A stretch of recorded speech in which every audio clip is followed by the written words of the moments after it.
bullet points. You'll want some of these handouts with bullet points. Yeah, it's just makes it easier to follow along. Hopefully. Yeah.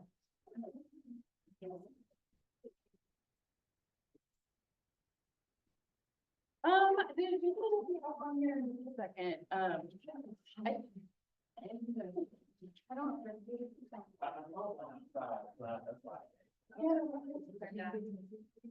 Well, they've already got kind of stacks of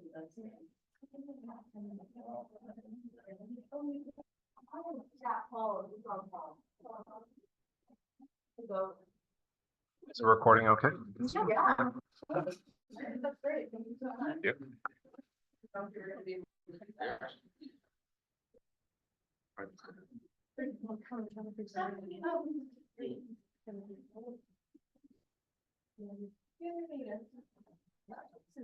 don't have to have a binder. A binder? A binder. A binder. Yeah. We just have to. I think we'll get some. Oh, well, we can wait until after the break. Yeah, but we're still gonna have a break. I mean, yeah. Yeah, and I'm gonna use this. Yeah. But it's just we have to. I need to find. Sure. Okay, yeah, no. Oh, yeah. Yeah, we just have anything. I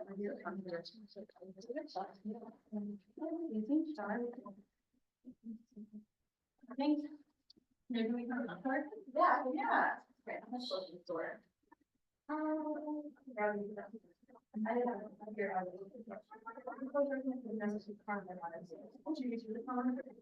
You know, parking's bad? Oh, yeah, I brought having to live on. I've never got one.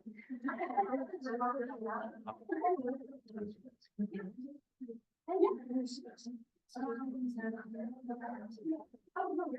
can have a.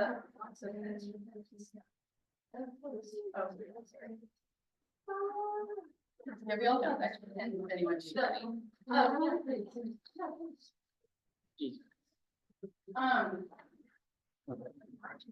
Cool. Just some housekeeping. We've got like a pretty full day today. Feel free to leave whenever you need. Feel free to come get snacks, like super casual. Walk in front of us. It's no worries at all.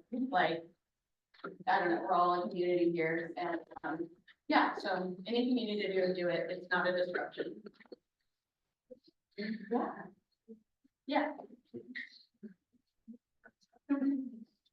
Hello, welcome everybody for joining us today. Just continuing the housekeeping, restrooms are out this door and to the right. That's also where the trash can is. Paul was so kind and like really built Snacktopia over here for us. So if you need a little snack, we got them. Additionally, we also have an optional speaker notes reader at the front of the room. So if you're someone who likes to follow along, or if you would like to save the information we present today, that's available to you. And then we also just have some extra supplemental information up here for like definitions of some kind of like brainy terms that we go over, market terms. So. All right, well, this is the Test Housing Forum of 2024. And I just wanted to give like a big round of applause to the organizers who made this happen today.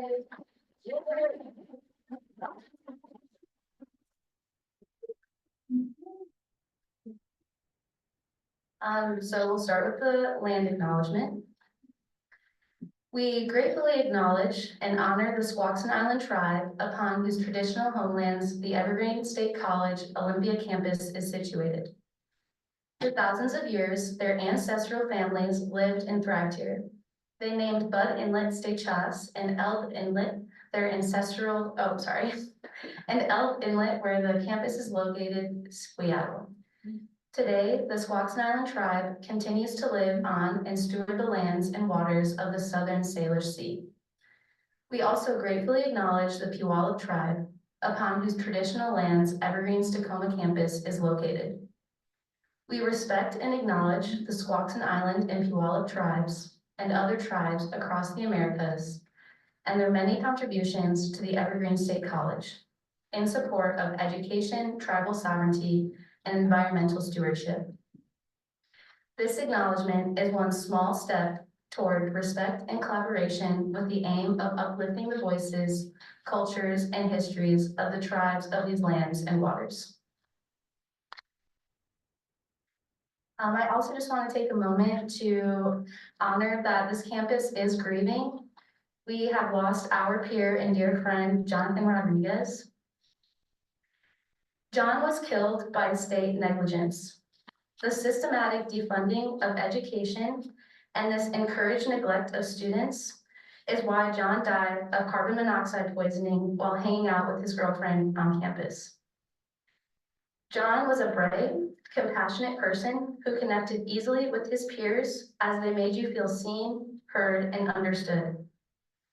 Anytime I saw John, he would greet me with a hug. I miss seeing him on campus, at parties, and at dinner. John was passionate about social justice and video game design.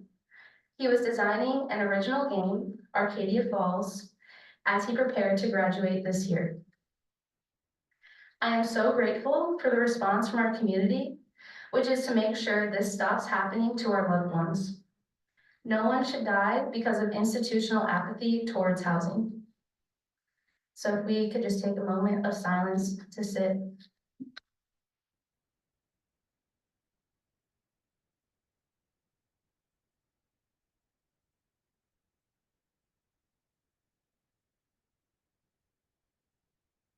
Long live John.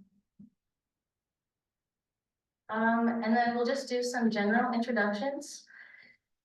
So if the organizers would like to raise their hands, or if you're presenting today, you'd like to raise your hand, just so we can get a feel for the room.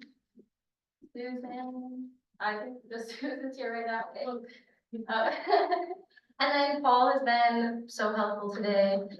And then obviously Grace and I, we're standing up here and we'll have some more in-depth. It's a meter. Sorry, technical issues. Okay, we'll just stop bumping the mic, mouse. Agenda for the whole day today, whole conference. And we did start just like 10 minutes late because of Olympia time. So just pushing everything back 10 minutes for the rest of the day as well. So first, we went through kind of the introductions and acknowledgements. Then there'll be a presentation on the fall 2023 housing survey by Grace McClarty and Jane Mead. After that, we'll do a bio break. Then we'll have an introduction to Danish student housing models and other alternative housing models. Following will be a presentation from Danny Burkett, as well as Jerry and Susan from Thurston Housing Land Trust, and then another bio break. And then we'll finish out with a workshop on student housing needs and alternatives, hosted by today's facilitators. And then after we conclude, we'll have open conversation and networking with other people interested in alternative student housing.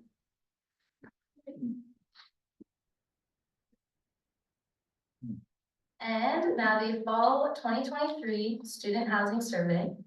If you scan this QR code, it'll take you to the full survey, as well as other shareables like a poster with key findings and yeah, all those other good stuff like our sources.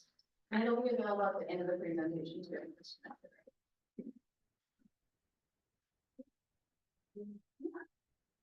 Alright. Okay, yeah, just introductions. So yeah, I'm Grace McClarty.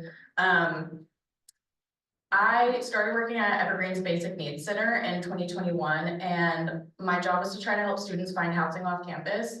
And I realized there were a ton of barriers that students face, and it was really, really difficult and kind of heartbreaking. So that led me down a path of trying to study what the barriers were for students in Olympia and what the possible solutions could be. I also experienced housing insecurity while at Evergreen. I've moved 10 times in the past 4 years because of Olympia's housing market, roommate conflict, unsafe situations, unaffordability, lots of different reasons. It's been really, really hard. And I believe that housing is a human right and that we should decommodify housing now.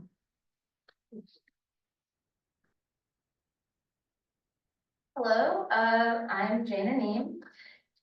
I'm a graduating senior. A lot of this research was done in part with the Summer Undergraduate Research Fellowship Program that Evergreen offers.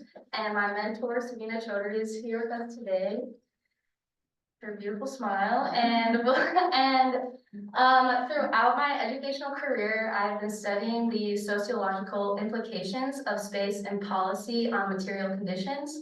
So this is studying structural violence and how that impacts our well-being. And then also navigating higher education as a poor, chronically ill student has informed my thinking and path forward. The neoliberal financialization, which the United States exports by force, extracts resources from poor people by functioning as the dominant means of organizing labor and care.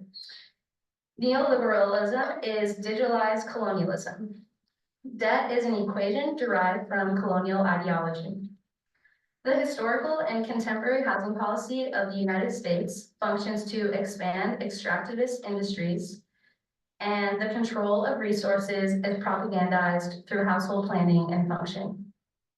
This is the lens I approach my research on housing policy and justice. Housing is the predominant site of social reproduction. How we access care, the quality of the care we receive, is strongly dependent on where and who we live with. In my research, I use the patterns of credit scores, medical debt, historical divestment and discrimination, and access to basic needs to assess current housing conditions. The statistics that I have on the board is using county data to map social and economic health factors and how they correlate with US regions of historical divestment and discrimination. And then additionally, I have data from the Harvard Center of Joint Housing Studies. The deep purple is extremely cost-burdened households, so spending 50% or more of their total income on housing. And then the dark orange is 30% or more of your total income on housing. And so as you can see from these maps, a lot of these regions correlate really strongly. Additionally, these regions correlate with low credit scores, high amounts of medical debt, and inaccess to civic infrastructure such as broadband internet access, libraries, education, etc., as well as housing insecurity and food deserts. Now we will move into our research in context. Yeah, so to start off with, like one of the big reasons the Basic Needs Center was started was because of the results of the Hope Center survey of 2020, and it showed that 58% of students were housing insecure. So what does that mean? It means that the students within the past year of taking the survey, leading up to the survey, had one of these items on there. These are what constitute housing insecurity. So did not pay full utilities, did not pay the full amount of rent or mortgage, had a rent or mortgage increase that made it difficult to pay, had an account default or go into collections, moved in with other people even for a little while due to financial problems, lived with others beyond the expected capacity of the house or apartment, and then left household because I felt unsafe, moved 3 or more times, or received a summons to appear in housing court. So yeah, 58% of Evergreen students had experienced one of those in 2020. I went over this too. So one thing that we need to understand when thinking about student housing in Olympia is the Olympia rental market. Rents have increased 30% since 2021 for a 2-bedroom apartment. That's wild, 30%, I don't know, that's nuts to me. 48% of renters in Olympia are cost burdened, spending 30+% or more of their income on rent. And then my big thing that I talk about all the time is vacancy rates. So Olympia vacancy rates are lower than Seattle and Tacoma. The amount of available rental housing is lower than Seattle or Tacoma. That means super high competition. I don't know, I'll get into all of it, but it's just, that's an important thing. In Olympia, according to the housing needs assessment done by the Thurston Regional Planning Council, there are 6,000 extremely low income households, which means they make 30% of the area median income, which you can see over there is 67,000. So 30% of it is around $20,100. So 6,000 households that make that, but only 1,857 units available at below market rent to service those households. So there's more, even higher competition with your service workers, with anyone getting like a lower paid job. They're fighting for these 1,857 units. And in addition, we're competing with JPLM and state workers. So people working at JPLM can get a housing voucher of up to like $2,500 per month. We're in competition with them. We're in competition with state workers. If you were a landlord, would you rent to someone working with the state, or would you work to an Evergreen student, or rent to an Evergreen student who makes $900 a month before financial aid? I don't know. Students are at a disadvantage. And additionally, the average student income, according to our survey, was $11,131 before financial aid per year. 19,000 including financial aid. So yeah, we are a part of that 6,000 extremely low income households. And the other data is 29% of Evergreen students are below the poverty line.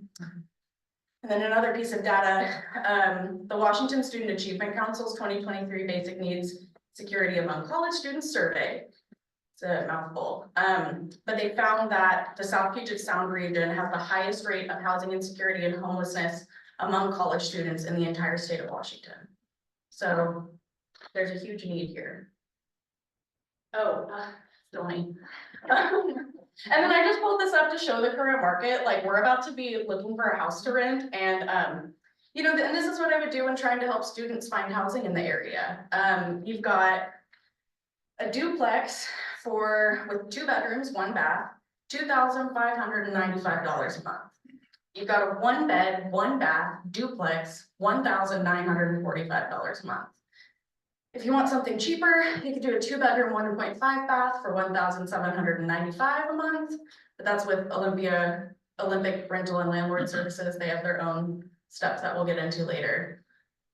Or you could do the one on the bottom, a studio, $1,150 per month. But that's also with a property management company that has really strict requirements, so students aren't going to get into that.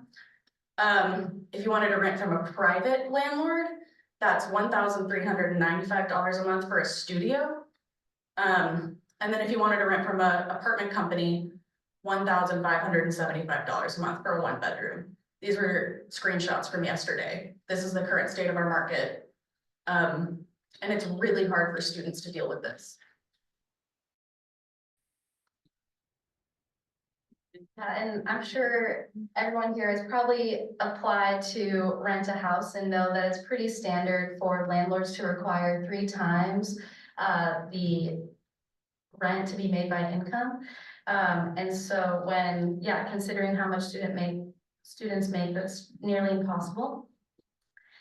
So what we're going to kind of lay out here is why Olympia housing market is so bad. It is a landlord's market. So if we think back to the graph that I showed on my introduction slide, what I will be kind of talking about is what's known as the Sun Belt region. So that is the western coast and southern states. And it was termed that after the 2008 financial crisis, as those states were experiencing the highest amounts of foreclosure, the least amount of loan forgiveness, and had the worst rental protections in the country. So these regions were specifically targeted by institutional investors who were able to buy properties in bulk. So the 2008 financial crisis was a crisis for working class people, but a boon for institutional investors. So we have in Thurston County, 36% of households rent. In Olympia, that's 53.3% of households rent. 48% of renters are cost burdened and 25% of homeowners are severely cost burdened. And as of 2023, the average monthly rent was $1,423 and the median sale price was $504,000. So stabilizing the rental and home ownership market are not two separate tasks, but the same.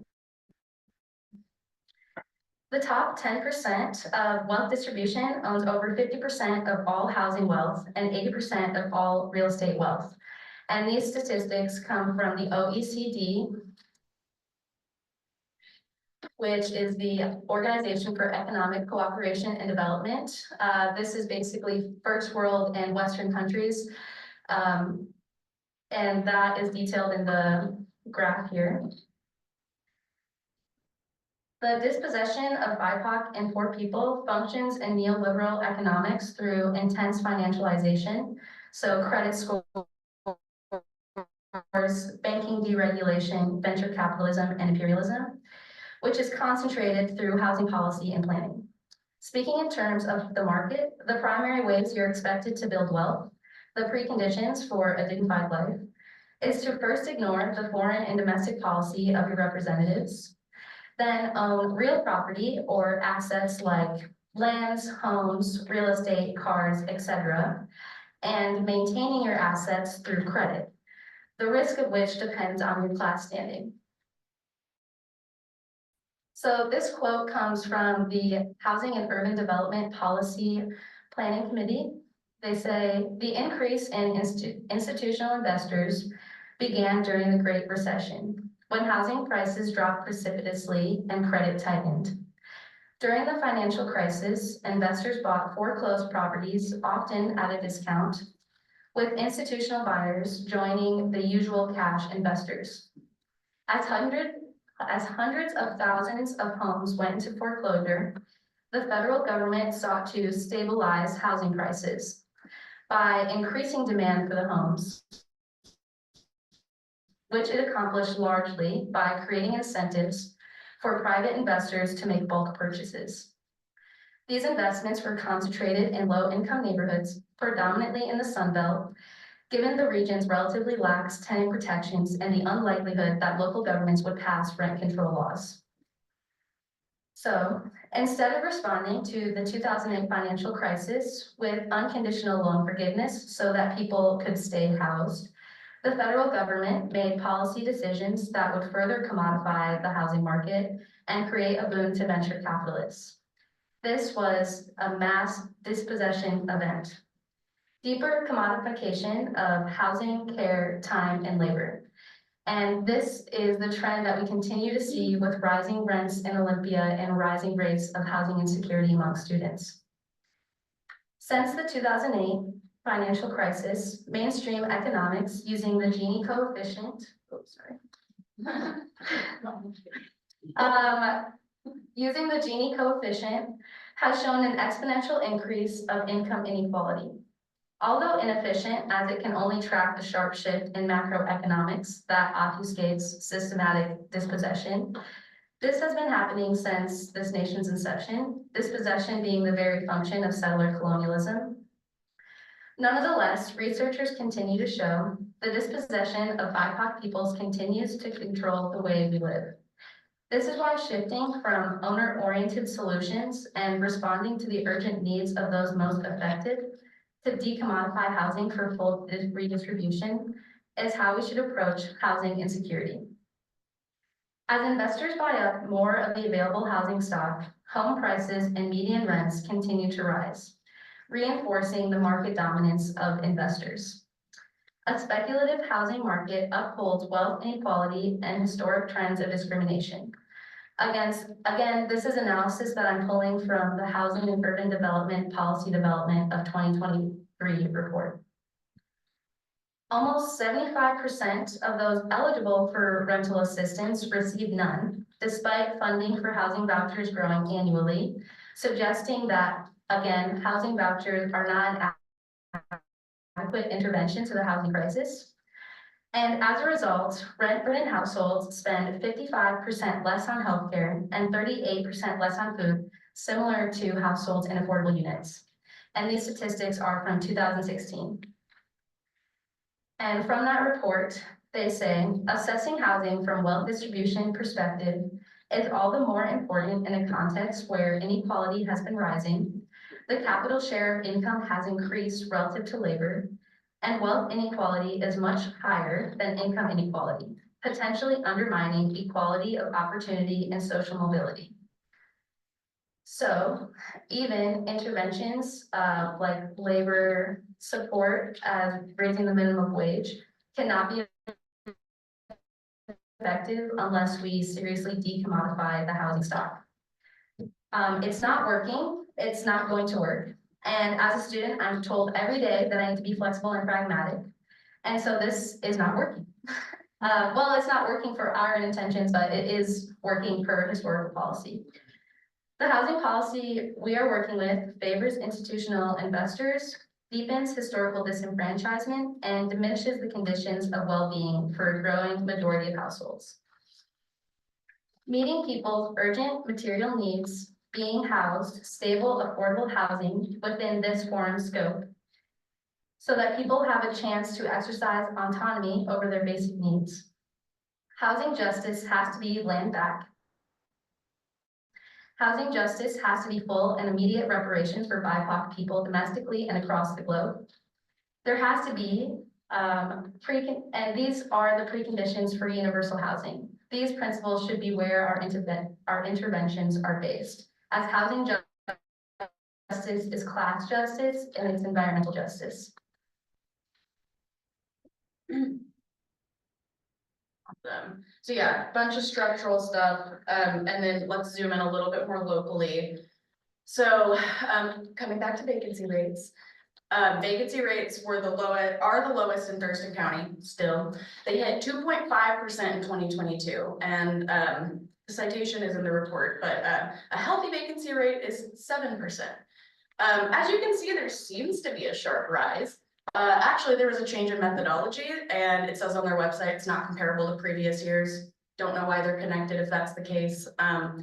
Reached out for comment, didn't receive anything, but whatever the case, Thurston County's vacancy rate is still lower. It's more difficult to find a house here than it is in Seattle or Tacoma. Average rent in Thurston County, again, just showing 30% increase. I don't know how students are supposed to handle that. It's really difficult. And then on-campus housing prices demystified. A lot of the pushback we get with housing justice on campus is that campus housing is cheaper than off-campus housing. So let's demystify that a little bit. Here, this is pulled from Evergreen's website. They say that average monthly price academic year are those, but they do not include the facilities and maintenance fees, and they do not include the mandatory meal plan. So the cheapest meal plan at Evergreen is $792 per quarter, bringing the apartment's single monthly cost to $1,326 per month, and the residence hall single to $1,032.33 per month. And then we calculated that to off-campus. Say you're renting a room off-campus. That is $792.68 gross, so that's including utilities, plus $373.72, which was the amount that our students spent on food per month on average. That brings you to $1,166. It is cheaper to rent off campus if you can find a place. And then Jana noted, additionally, the cost is not considered post-graduation. Paying for housing on campus also adds to your student loans, prolonging the financial burden of higher education.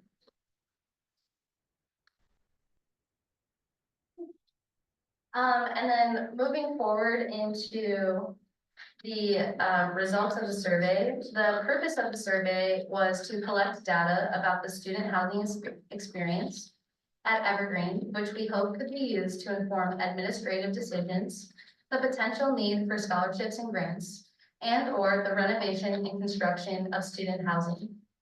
We hope that the study will help the campus community better understand the scope of Evergreen students' experiences and challenges with finding safe and affordable housing during their time in school. The methodology we used, we did go through the human subjects review process and were approved to do the survey. So we are quite knowledgeable on survey design and implementation. Yeah, we heard someone saying like, oh, they must not have gone through the human subject review process, and it's like, oh, no, we did. Yeah. Sorry, I'm bitter, we put in so much work. And then, so following this, we did reach out several times to Inside Evergreen and Evergreen's marketing team so that they could advertise the survey on their email platform.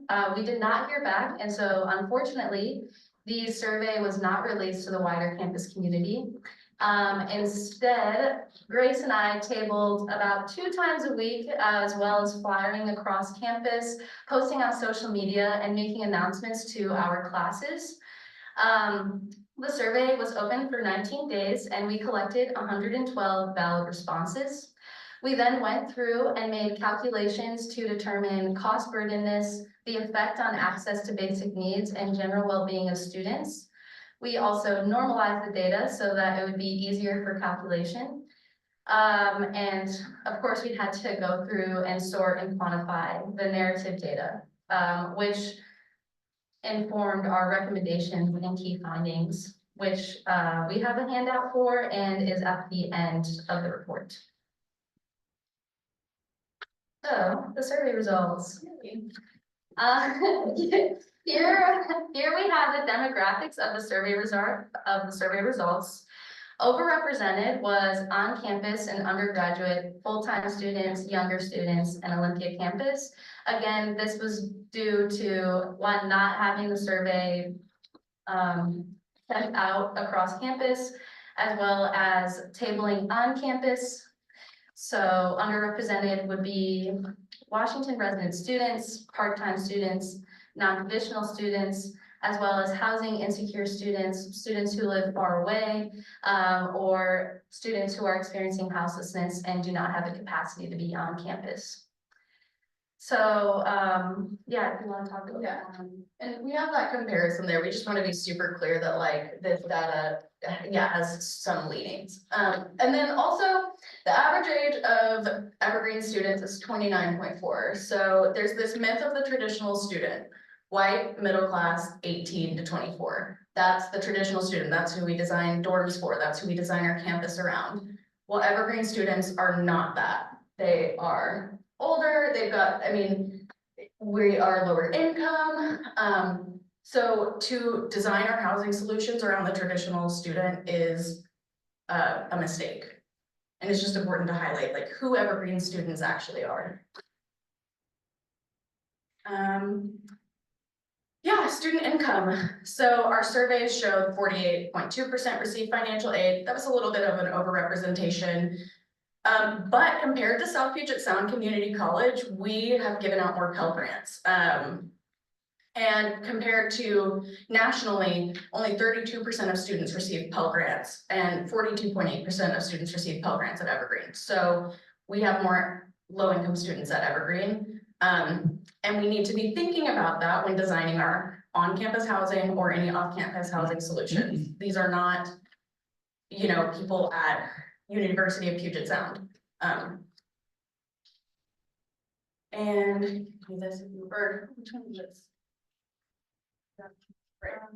Okay, so because of the high competition in our area, landlords do not accept financial aid as a source of income.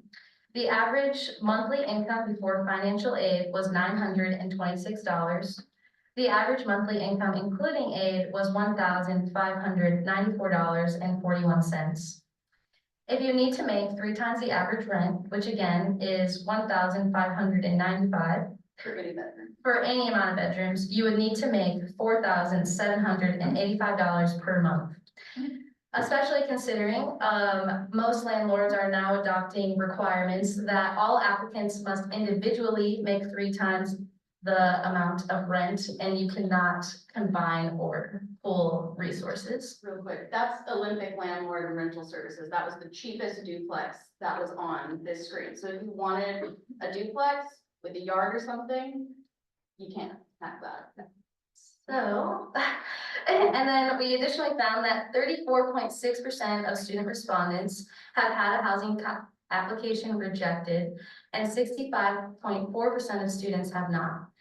And the average amount of The average amount that students spent on non-refundable application fees was $118.44.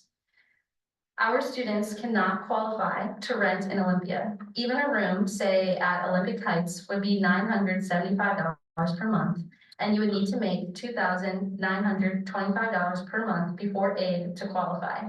Our students cannot qualify.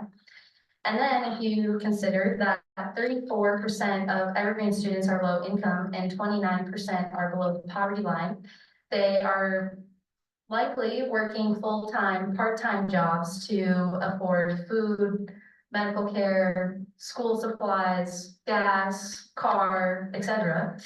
And if you're a full-time student, you must commit 40 hours per week to your schooling. So we are really monopolizing student time to be able to afford their basic needs and continue their education. Yeah, and Jana made a really good point. Students must navigate this while maintaining academic excellence to even receive aid. So that's why a lot of, I don't know, that's why a lot of students are in crisis with this. Another thing with credit scores, I think that it's really important for everyone to understand is that students are disadvantaged when it comes to credit scores. Young people are disadvantaged when it comes to credit scores. Not having a 10-year-old credit score can negatively impact your credit score. So, for example, Urban Olympia, which had the cheapest housing option that I showed y'all earlier at $1,200 a month, they do not allow you to rent from them, even with a cosigner, if your credit score is lower than 680. And a lot of our students have credit scores lower than 680. They can't rent from there, even with a cosigner.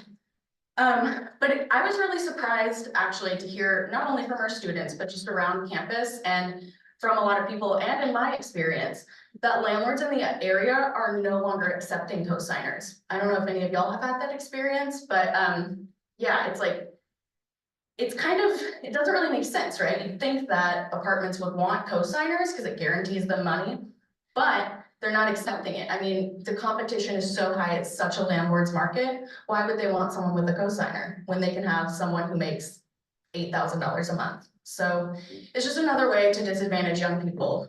Yeah.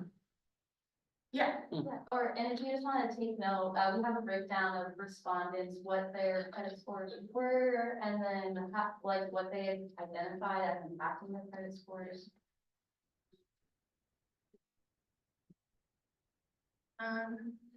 Yeah, we also found food insecurity. That was not, they're going to be doing a basic needs insecurity survey this fall, which is amazing.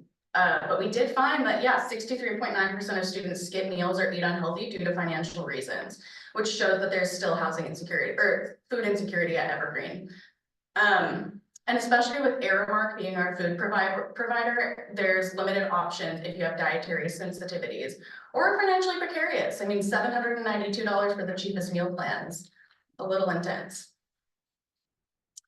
Okay, now into our housing results. We have an overrepresentation of people living on campus at 51.8%, but it still gave us some really great insights. Yeah. So on-campus satisfaction. When asked to explain their choices, students noted mold, non-functional heating systems, maintenance issues ignored, high housing costs, lack of privacy, poor laundry systems, and poor ventilation. And the poor ventilation goes hand in hand with the mold and non-functional heating systems. I'm sure if people here have lived on campus, they know that you are given a space heater, which is not great. And apparently they don't know how to insulate windows. So, and as you can see, it's pretty split between poor, good satisfaction, but the highest being neutral. So a majority of these students, like, they weren't unhappy, but they weren't happy either. I've also heard that a lot of the laundry machines don't work half the time and they leave a smell on your clothes because of how, because they're not regularly maintenance and cleaned. So, when asking students about RAD, according to respondents, RAD staff seem to be overworked and underpaid. Students support unionization, similar to Western's Student Worker Union. And students recognize that unanswered work orders are a structural issue, not an individual issue to each student worker. And I would like to ask, why are student workers not privy to the same protections as other staff members at the Evergreen State College? Student workers are the only demographic of workers not represented by a union. And again, we can see there's a pretty broad satisfaction with RAD among respondents. Would you move off campus if you were able? 60.3% said yes. And then this part is like really fascinating to me. It's the barriers. So the barriers to renting off campus are really high income and credit score requirements. Limited transportation was a big one, really high move-in costs, and it's difficult to find roommates. So those were some of the barriers. And then there are a few more. Oh yeah, limited choice. So that's another issue, is like students are marginalized when it comes to housing because our choice is limited. For example, on-campus housing is more expensive than off-campus housing. But for those who do not meet the income requirements for off-campus housing, or whose only source of income is financial aid, they are forced to stay on campus housing because that's the only place that will accept them. Students are stuck in a catch-22. And yeah, that lack of choice is just, I don't know, it's really unhealthy for students. And here's a quote from an open-ended question in the survey. Most private residences, apartments, and rentals outright refuse to take on students as tenants. It makes the housing within the area that is accessible to college students incredibly competitive. Moving off campus would cut my monthly financial burden by more than half. And now we'll move into our off-campus responses. And an overview. 70.4% of students rent, off-campus students. And then we wanted to figure out what people's housing arrangements were. And so we had 5 people who technically qualified as homeless or couch surfing, which is likely an underrepresentation. We only got to the people who were on campus on that day that we were able to give flyers to.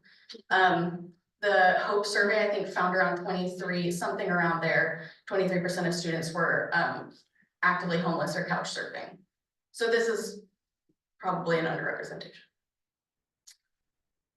And student rent, most students rent a room. $710 was the average rent per month, but the gross rent, including utilities, which we included internet, you know, we included like cell phone bill, any kind of utilities that you needed to like function from home. Actually, I don't think we included a lot of utilities. But it was $792.68 average gross rent per month. And that then gives us the percentage of students who are rent burdened. And 53.5% of Evergreen students spend more than 50% of their income on rent and utilities.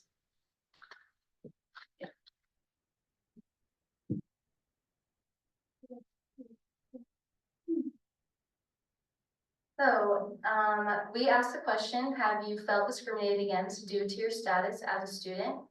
50% of students responded with no, 32% responded yes, 18% were not sure.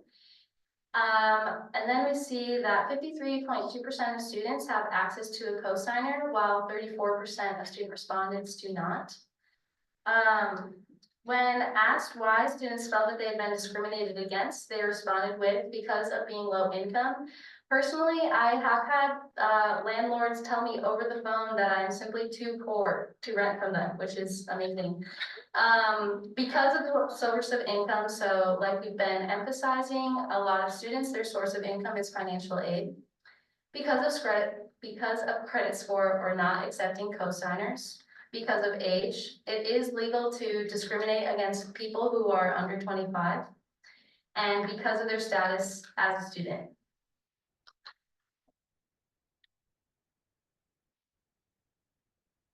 Yeah. Another fascinating figure, which really, I don't know, fascinating, that just sounded dismissive. It's heartbreaking. 42.3% of our students have stayed in abusive or unsatisfactory relationships to maintain housing while at Evergreen. They have no way out of their housing situations and they have nowhere to go.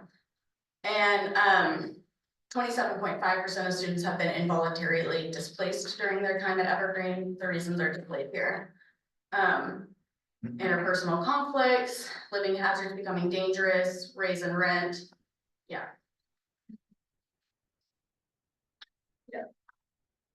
And then additionally, displacement while in college can be disastrous. Being forced to move in the middle of a quarter can negatively impact a student, potentially forcing them to not complete coursework or to drop out of school entirely. Being in college is already stressful, and most of our respondents work part-time in addition to attending class. A sudden move can add large amounts of stress on top of what students already experience. Yeah, and then the staying in unsatisfactory relationships just show that students are being negatively impacted by Olympia's tight rental market.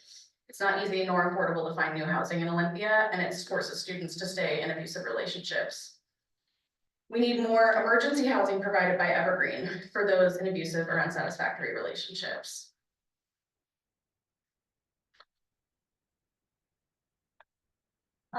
Something that came from our research, but we didn't heavily elaborate on, but could be helpful for future research projects, was where are students living, so student clusters or student neighborhoods. Pictured is a map that Grace developed from the research data in the GIS course that they took this year at Evergreen. So it shows where students are living, their average monthly rent, as well as yeah, and so that we see a lot of students living in Tumwater and downtown are more rent burdened. They have a higher average monthly rent. And it seems that the sweet spot would be the west side. It has more accessible rent. It is close to campus. It's also close to grocery stores, businesses, and other social functions. We thought this data was interesting because it could show how are students impacted by travel and parking costs depending on where they live and the public transit that is available. And how could TESC improve access to campus by considering transit options and barriers? And so how can this data inform future housing projects?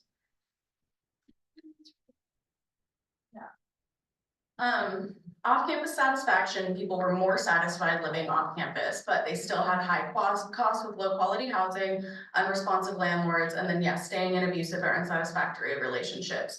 And the other interesting thing was people who wrote that they had positive experience stressed that they had wealthy parents, good fortune, good luck was mentioned a lot, and family connections. So that's really interesting to think about good housing quality relying on luck. Or family connections, that's another big thing, is like students moving here from out of state don't have those social connections to find housing in Olympia. And then this was also fascinating. How many people would want to move back on campus due to Olympia's housing market? I know I've considered it when it feels impossible to find housing in Olympia. So 49% said yes, they've considered moving back on campus. The hesitations were the cost, lack of accommodations for non-traditional students. There's no places for people with families or like partners that don't go here. Pet policy, they're very strict with pets. The incentives would be stability, low move-in costs, accepting financial aid, and the location. And it's beautiful here. But the gaps, meal plan, dining and grocery options are very low on campus. There's little autonomy and privacy with living on campus, and the general amenities and quality of units aren't that great. So like, what alternatives fit this context? What could we create? We could create housing for non-traditional students, studio apartments where people had a little bit more privacy. We could look at our pet policy. We could look at having themed housing. I won't get too into recommendations. We have a whole section for that, but it just opens up a lot of questions and possibilities. And then we asked students for their final thoughts of the off-campus students.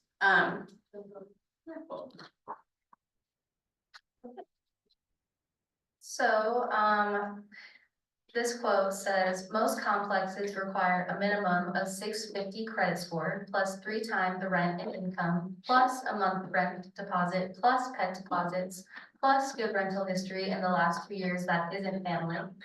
Then they'll charge you $50 for each application. A lot of people can't meet that or afford the amount of rent. Again, a lot of students noted that luck was the only reason for a positive housing situation. Housing is difficult to find. It typically happens through word of mouth, which disadvantages new students.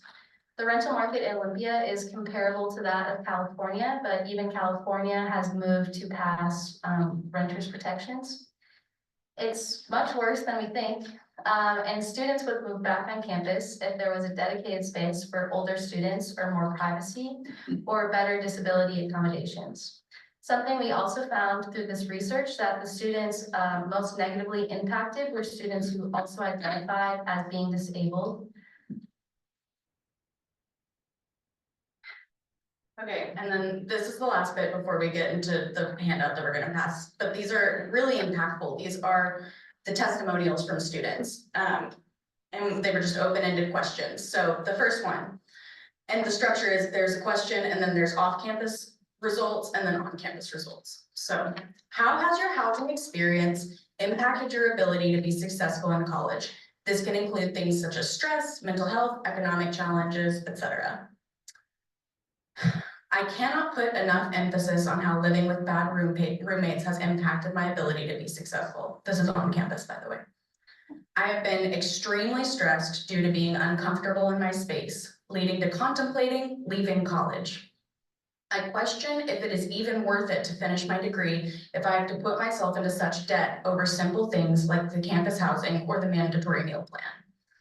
So 65.8% of on-campus students have said that housing negatively impacts them during college. And then for off-campus, 81% said housing negatively impacts them. It can be stressful to my mental health because I worried about being able to afford rent and groceries and gas money to get to class. The stress of moving without support and fear of being houseless also caused my disability symptoms to flare up. The high costs in my housing experience have pushed me to reconsider my schooling. I may need to delay my attendance or reduce the number of classes I'm taking, which is a shame because I really like Evergreen. I'm going to take a gap year next year so I can save up. Turns out I can't afford both an education and a place to live. Next question. Oh, sorry, these were also really impactful. I feel like I'm drowning in molasses. And it's stressful staying in your car. It feels dangerous and hard to do a good job at school.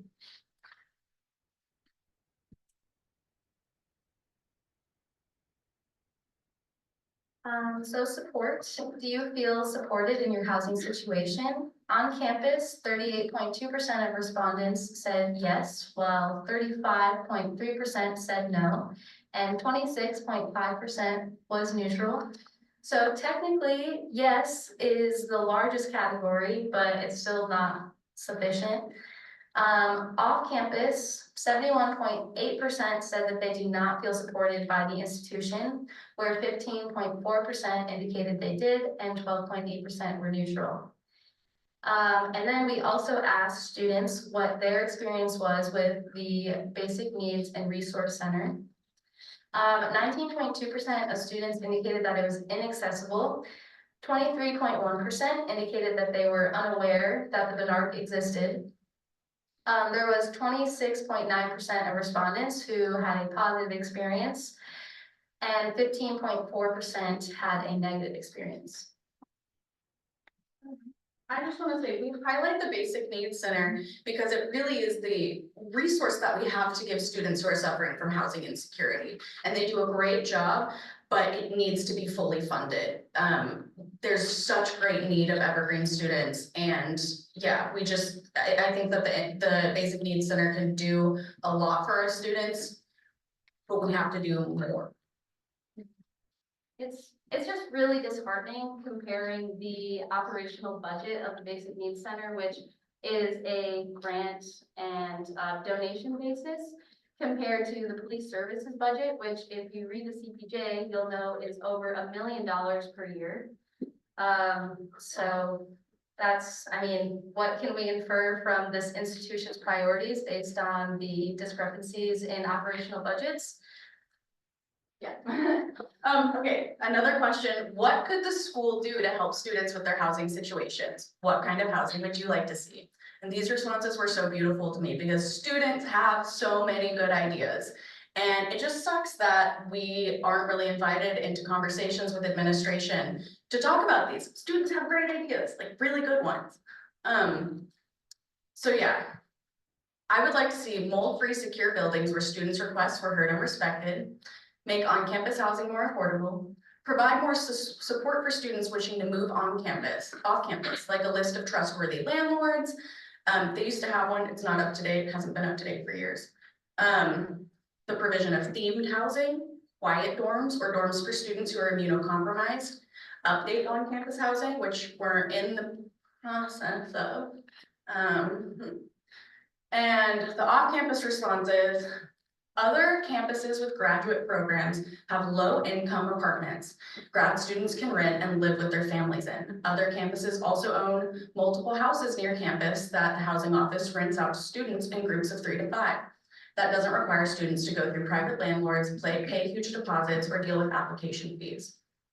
There's a desire for better on-campus housing that would accommodate families, older students, and students with disabilities. So that's coming from people living off campus. They'd move on campus if those things existed. The creation of on-campus housing that's less restrictive, more private, and more affordable, and then fully fund and institutionalize the Basic Needs Center. And even more, a network of co-signers and affordable housing providers, housing owned by Evergreen off campus, such as houses, apartments, or housing cooperatives.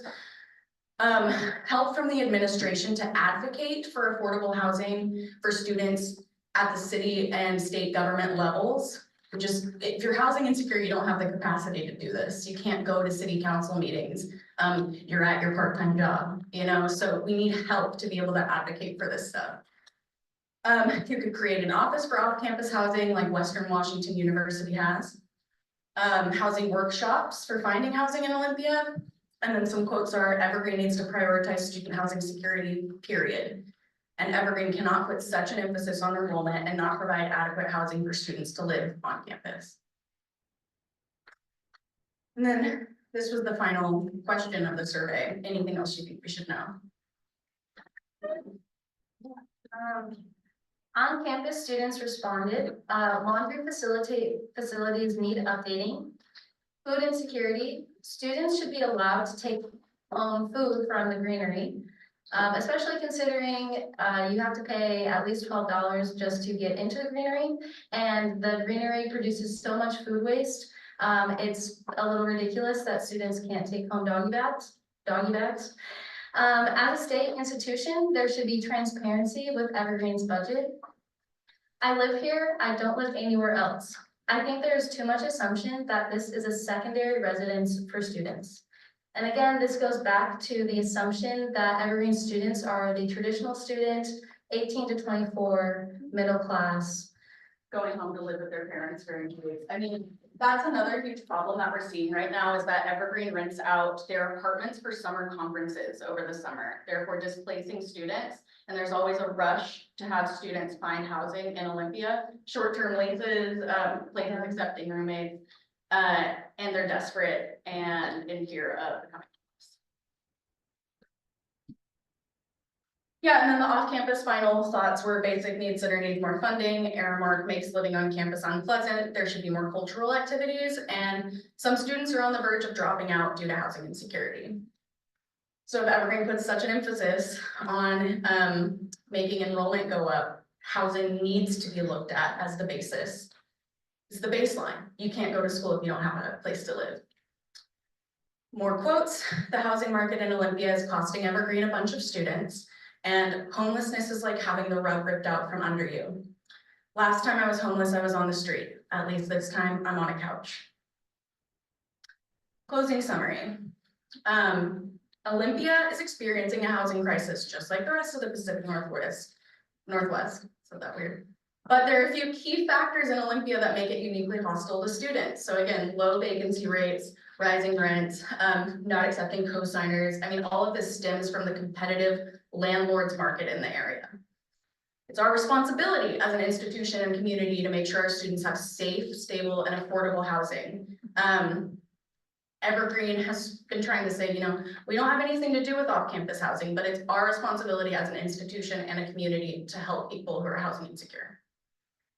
And then the survey's limited, but it's not insignificant, and it doesn't provide the full glimpse, so we're hoping for more research at an institutional level.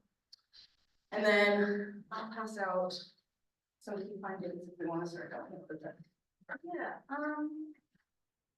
just being conscious of time.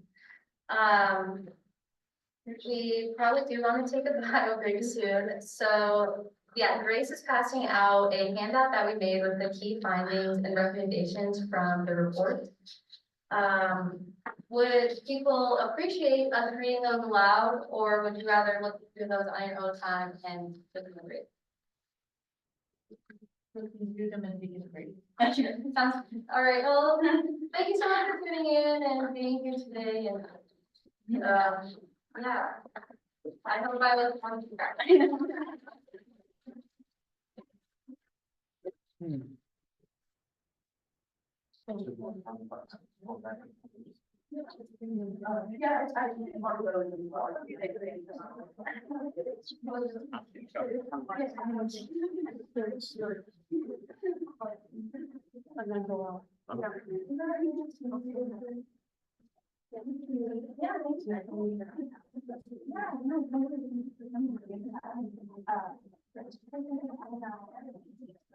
Yeah, it's on the very end of that. Yeah, that was,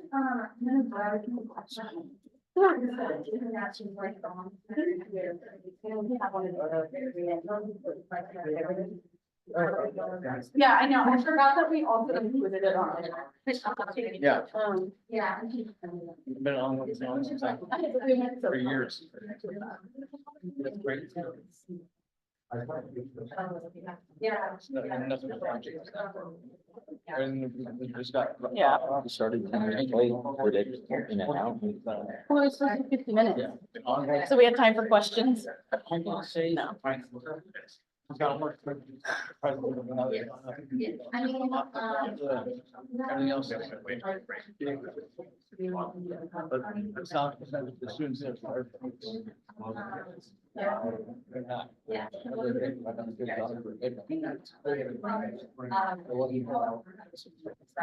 And, they're. Yeah. Like it's kind of like Robert. Person, actually, one person, yes, one person has several homes. Yeah, everybody. For no certain. Put them in rooms. Sharing. $6,700 a month.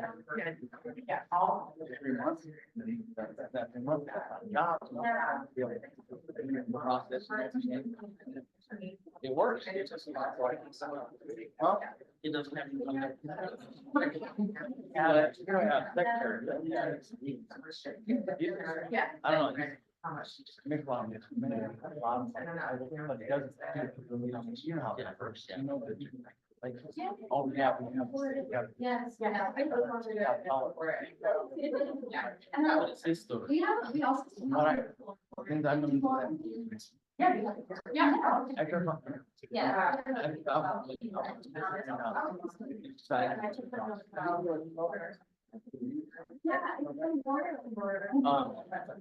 But then we got. Yeah. They know. So.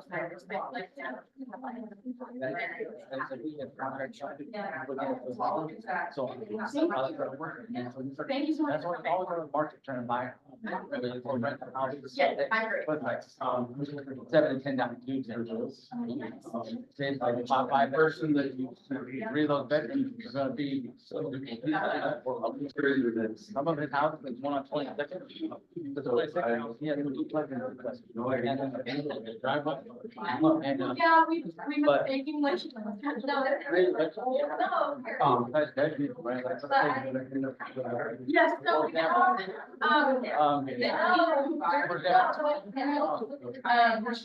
we put in that schedule for that, but, That's exciting. the And survey, did you put a color? Down, all of that, that's how that's. That's the best. And that's.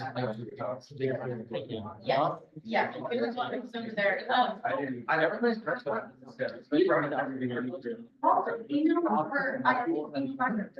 The worst, like, I think, and sure, how. Okay, yeah, and I can give you the, And also. slide. We're like, man. Yeah, Mitchell. that might actually. 50, 70. Yeah. Or. This slide. Yeah. Which is what they're. I,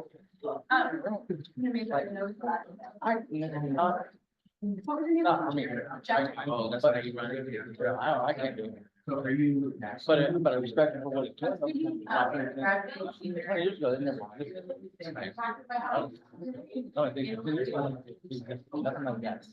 There's no help. Yeah. Most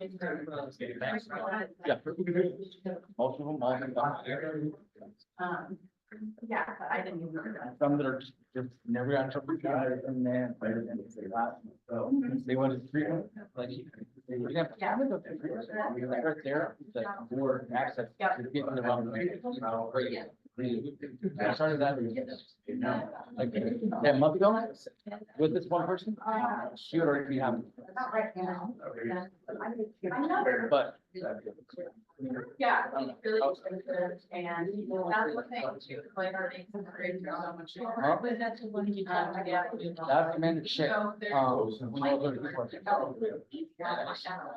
that it's never-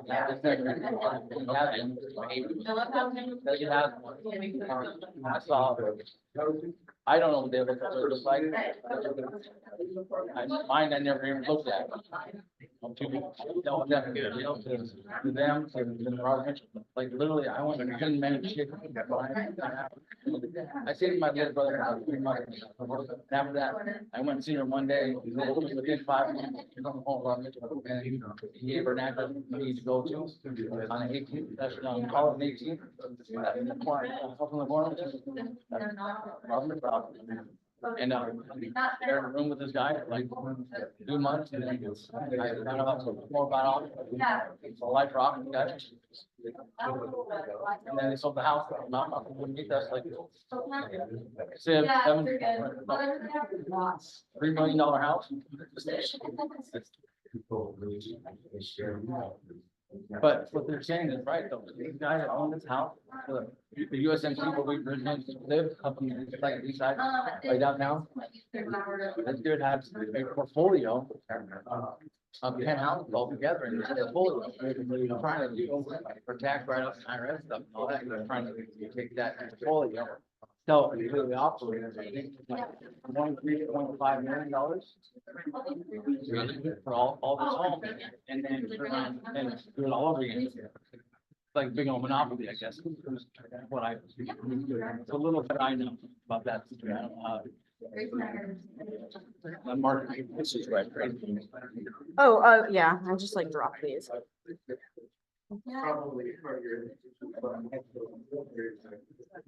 Right, yeah, I mean, it really is like. I mean, they're great models, and the blueberry.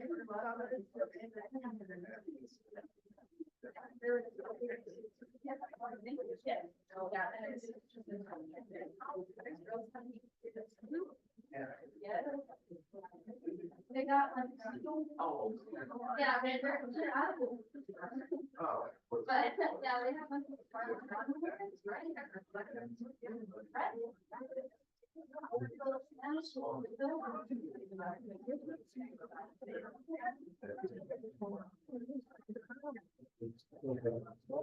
yeah, they have.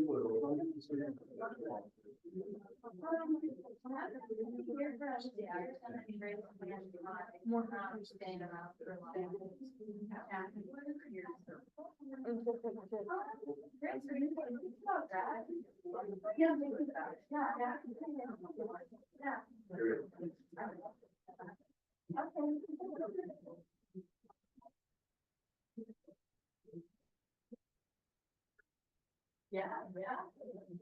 Well,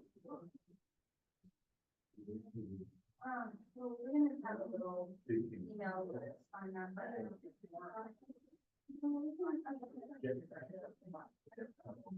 Yeah. Yeah.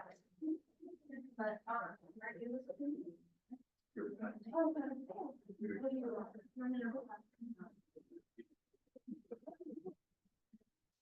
That's big. Right.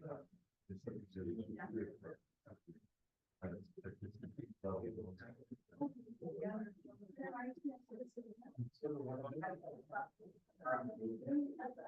Yeah.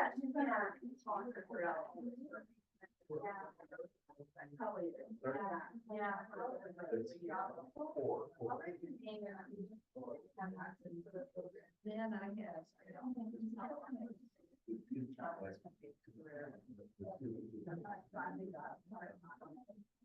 But that's fine.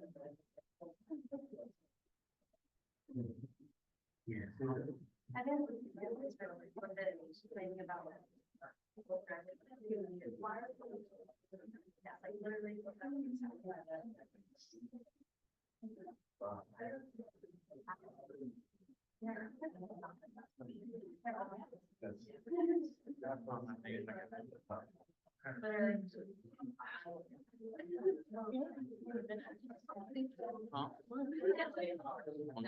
Yeah, like literally. Yeah. Yeah. We have earlier, we have, we have a Google Drive and, I think you can download it. Like, you can download it, there's a Google Drive, yeah, and it's just a link that. You give it your email address? Yeah, and The mom, yeah, mom, like,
Oh, what?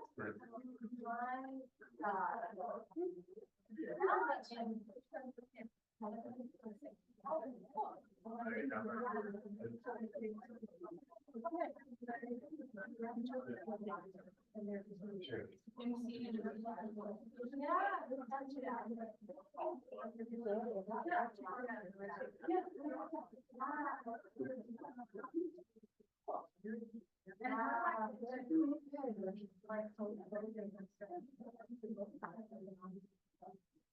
Yeah. Yeah.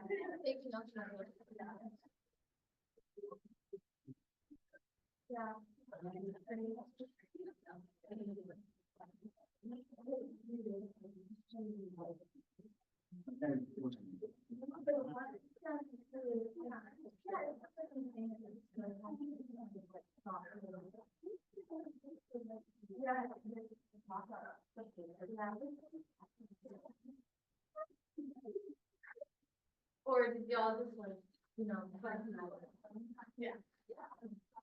No.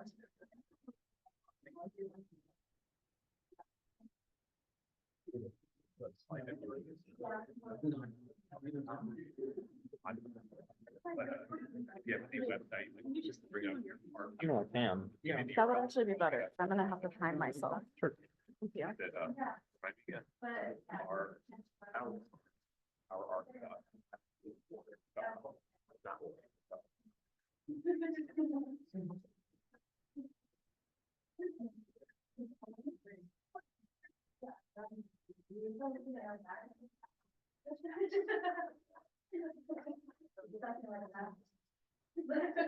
Yeah.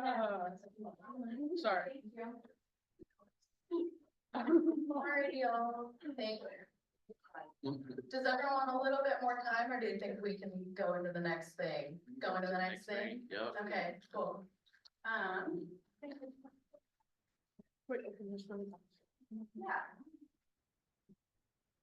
So, again, I'm Grace McCarty, and I'm just gonna give a brief talk about Danish student housing models as a part of, the solution part of our meeting. We just did a lot on problems, and now we're gonna try to go into more solutions, because it's really hard being bogged down in problems.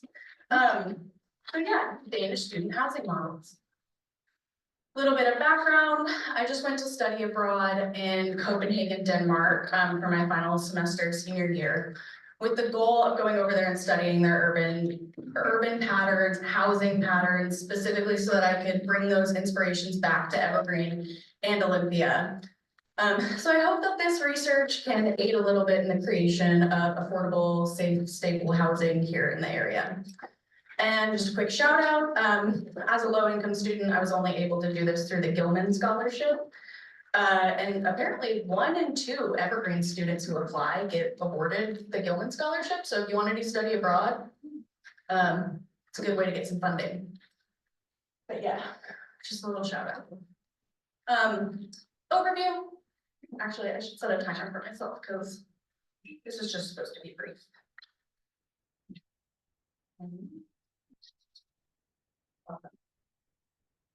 So Danish housing culture is different than ours. They went from overcrowding to a robust social and cooperative housing system, which is called the Andelsbolig. I'm probably not saying that right. Danish is really hard. But they prioritize good design for all, especially the mid-century modern era. That was a boom for them in terms of housing design and furniture design, but it's baked into their culture to prioritize good quality housing for all. Which, you know, the term hygge, I'm sure people have heard of, cozy or comfortable, very Danish. And then Copenhagen is consistently rated either the second most or the most livable city in the world behind Vienna. And Vienna also has a super robust social and public housing system. So it's interesting. Brief history, in the 1800s, Copenhagen was really overcrowded, bad, like diseases sweeping through the town, fires, I don't know what that means. Just give it a second. Okay. But yeah, overcrowding, and then there was a really bad cholera outbreak that led to some like housing philanthropy, more on the basis of ownership, but then that switched in like the 1910s when people started making cooperatives modeled after like farming and consumer good cooperatives, similar to like the UK and here in the US. The war caused mass housing shortages in the 30s, but then they implemented rent control and rent caps. And post-war housing shortages led to housing cooperatives and associations. There was a huge housing boom in the modern era in Denmark. So also something I didn't know is that in the 60s, Denmark had become really car-centric. Now they have a huge biking culture, but that was because of activism and research by a few people. So people started like taking data on how many people used certain streets, and that led to them pedestrianizing like some key streets in Copenhagen, and also led to them implementing bicycle policies and like making bike lanes, all from these studies. So yeah, just this idea of measure what you care about and gaining data on how people use things. Tenants win the first right to purchase in 1975, which results in the creation of more housing cooperatives. Urban renewal, government subsidies were available for starting cooperatives. But in the 90s and 2000s, you know, it's not all great. There's still a bunch of segregation in social housing, and now there's a lot of gentrification, and it's unaffordable, but Denmark is a breeding ground for innovation, which I'll show in a little bit. Housing today, in Copenhagen this is, 43% are market rate rentals, 30% housing cooperatives, 20% social housing, and 7% owner occupied, which is pretty cool. They have a culture of renewing, remodeling, and reusing instead of demolishing. They have flexible zoning that allows for diverse housing types, and social housing is for all income levels. And there's democratic management among residents. So, student housing in Denmark. There is no on-campus housing. It's the students' responsibility to find their own accommodation. There's a shortage of affordable housing in Copenhagen. Also, architects respect designing student housing, which I think is really interesting. Some of the best architects in Denmark and in the world design student housing. Some universities provide off-campus housing, but it's really competitive and considered an honor to live there. And universities do not require meal plans. They trust their students to take care of themselves. Okay, so the first big main way that students are housed in Denmark, and that I think we can gain a little bit of inspiration from, are collegiums, which translates to residence hall or dormitory.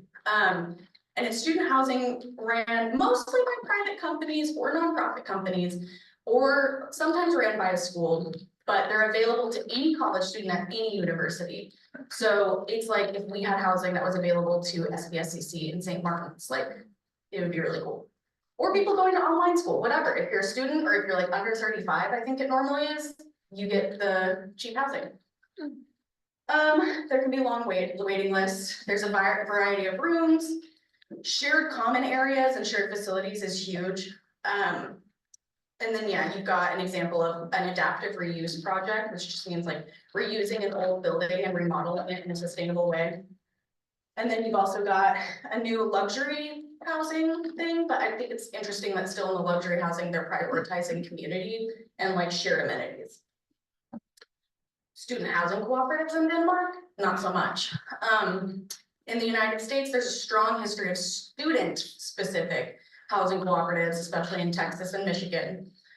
They use the group equity model. So I'm sure Susan will talk more about cooperatives, but in the group equity model, the profits from the equity go into the cooperative, not for individual profit. So that's able to keep the cooperatives running on not just a 4-year basis, you know, someone that's like, college students are a transient class. So this model helps keep cooperatives running for longer, student cooperatives. And that information is from NASCO, North American Students of Cooperation. And then there's College Houses Cooperatives as a resource. But in Denmark, there's not many student-specific cooperatives, but students can buy into an andelsbolig, which is like a limited equity cooperative. Yeah, they have a market equity or limited equity model where the individual can profit from the equity. And they already have shared housing and collegiums with communal living. So yeah, in my research, I didn't find student housing cooperatives in Denmark, but lots of communal spaces, just no cooperative. And then this is the fun part, innovations. So we've got 3 case studies that we're going to look at for innovations that Evergreen could draw from to create more student housing. The first is called Urban Rigor, and it's designed by Bjarke Ingels Group, which is like a huge architecture agency from Denmark, but they work around the world.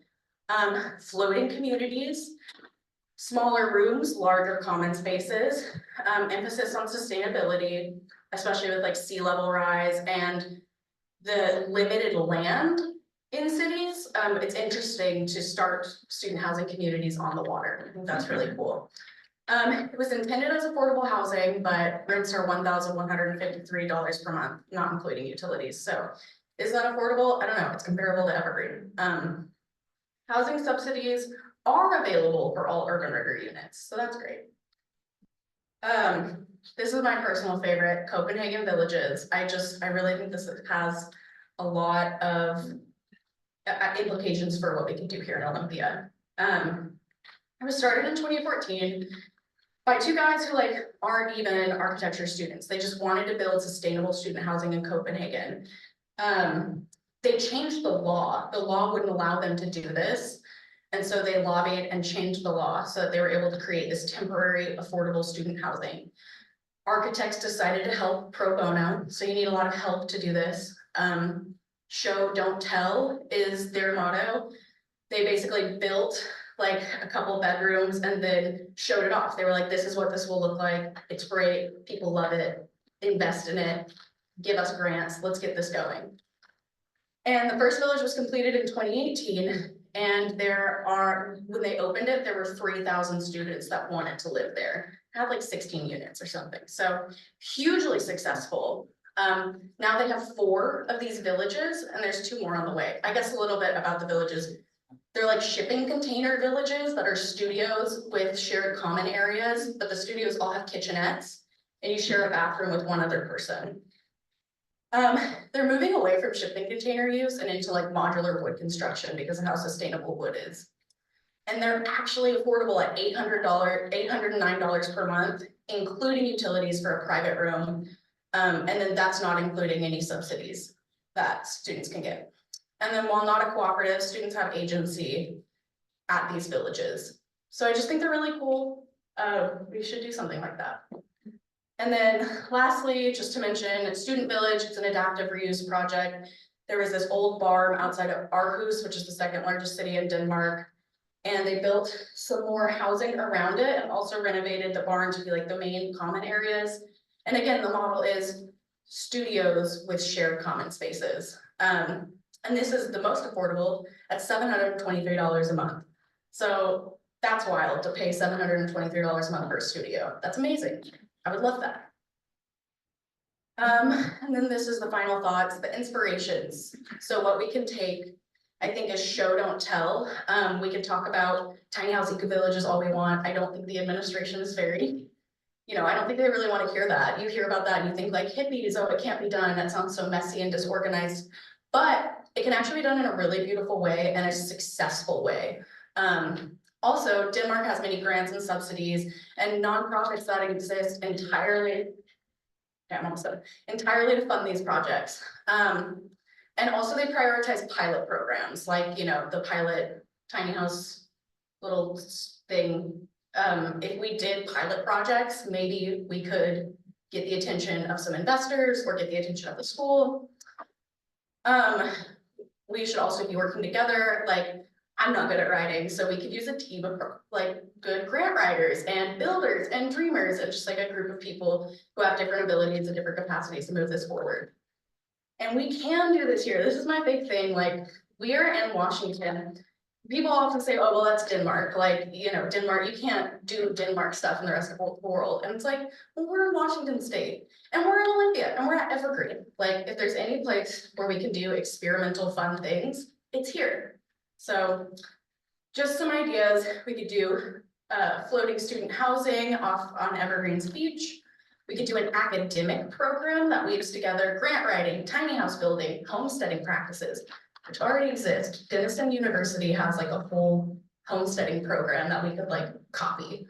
And then the creation of our own Andelsbolig or student housing cooperative in reused buildings around Olympia. I think it's the most sustainable way to reuse buildings. And that's that. So thank you, and yeah. Let's stay in touch. That's my email. Can I ask a question? Yeah.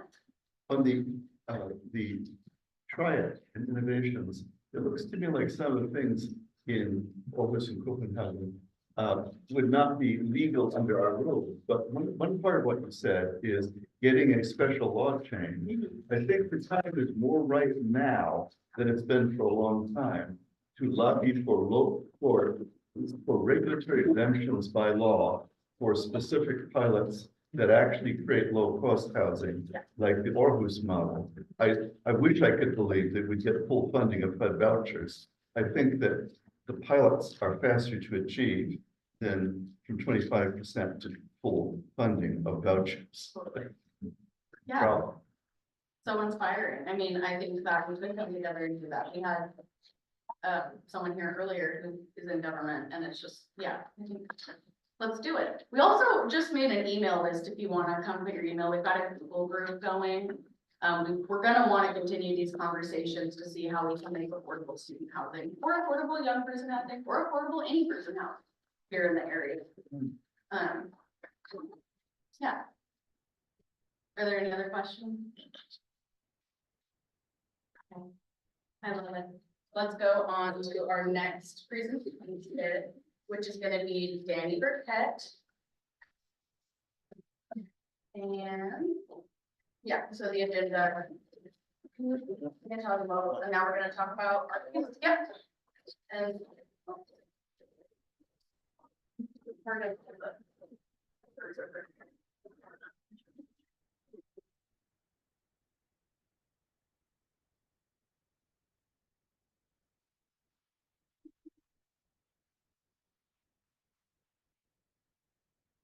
Hello, everyone. Can y'all hear me? Yes. Right here. Thank you for inviting us here, during the seminar. I have my team here with me and I have two of our youth, of our program. So my name is Danny Burkett. I am the founder and executive director for Our Arc. Our Arc has been around for 3 years. And its mission is breaking the cycles of homelessness for street youth and young adults in Thurston County, up to the age of 25. So I'm gonna go ahead and introduce my team. I have Daniel, he's our case manager. We have Jessica, and we have Faith. Before I really get started into what our program is about, what our ARC is about, I'm gonna let them go ahead and introduce themselves, and to explain to y'all what the housing program really is to them in their perspective.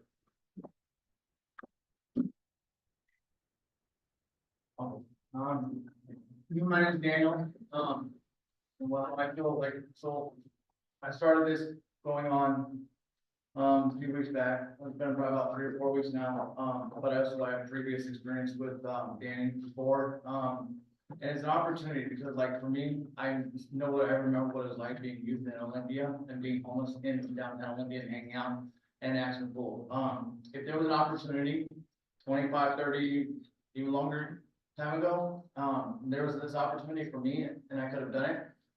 My life probably definitely would have been different. I wouldn't sit here and be standing in front of you and being, I ain't gonna lie, being a felon. Done time in prison, a lot of years of my life in it. It's an experience of a lifetime for like, I wish we have more of it, especially like, it kind of intervenes with what everybody was already been talking about. Like, for the homeless children, for kids, for adults, for everybody, there's just the population of homeless, it's becoming more and more and more, and there's so much more we can do. And what Danny, has done, it's just an opportunity of a lifetime to help people out to develop tools that they didn't have before, or never taught, and an opportunity to, that's what I'm. Thank you.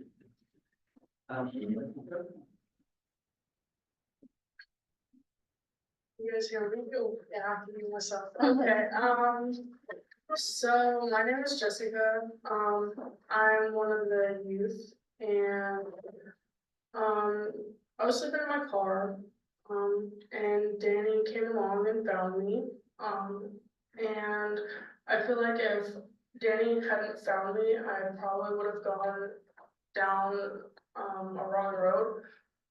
But Danny has a lot of resources, for me and all the rest of the youth. We give out food to, the other youth that don't have houses, and check in with them every week. Yeah.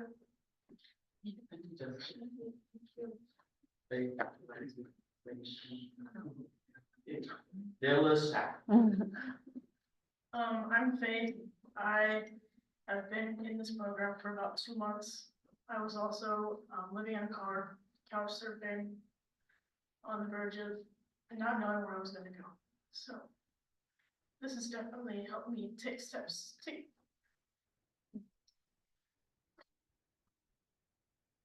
Thank you. All right.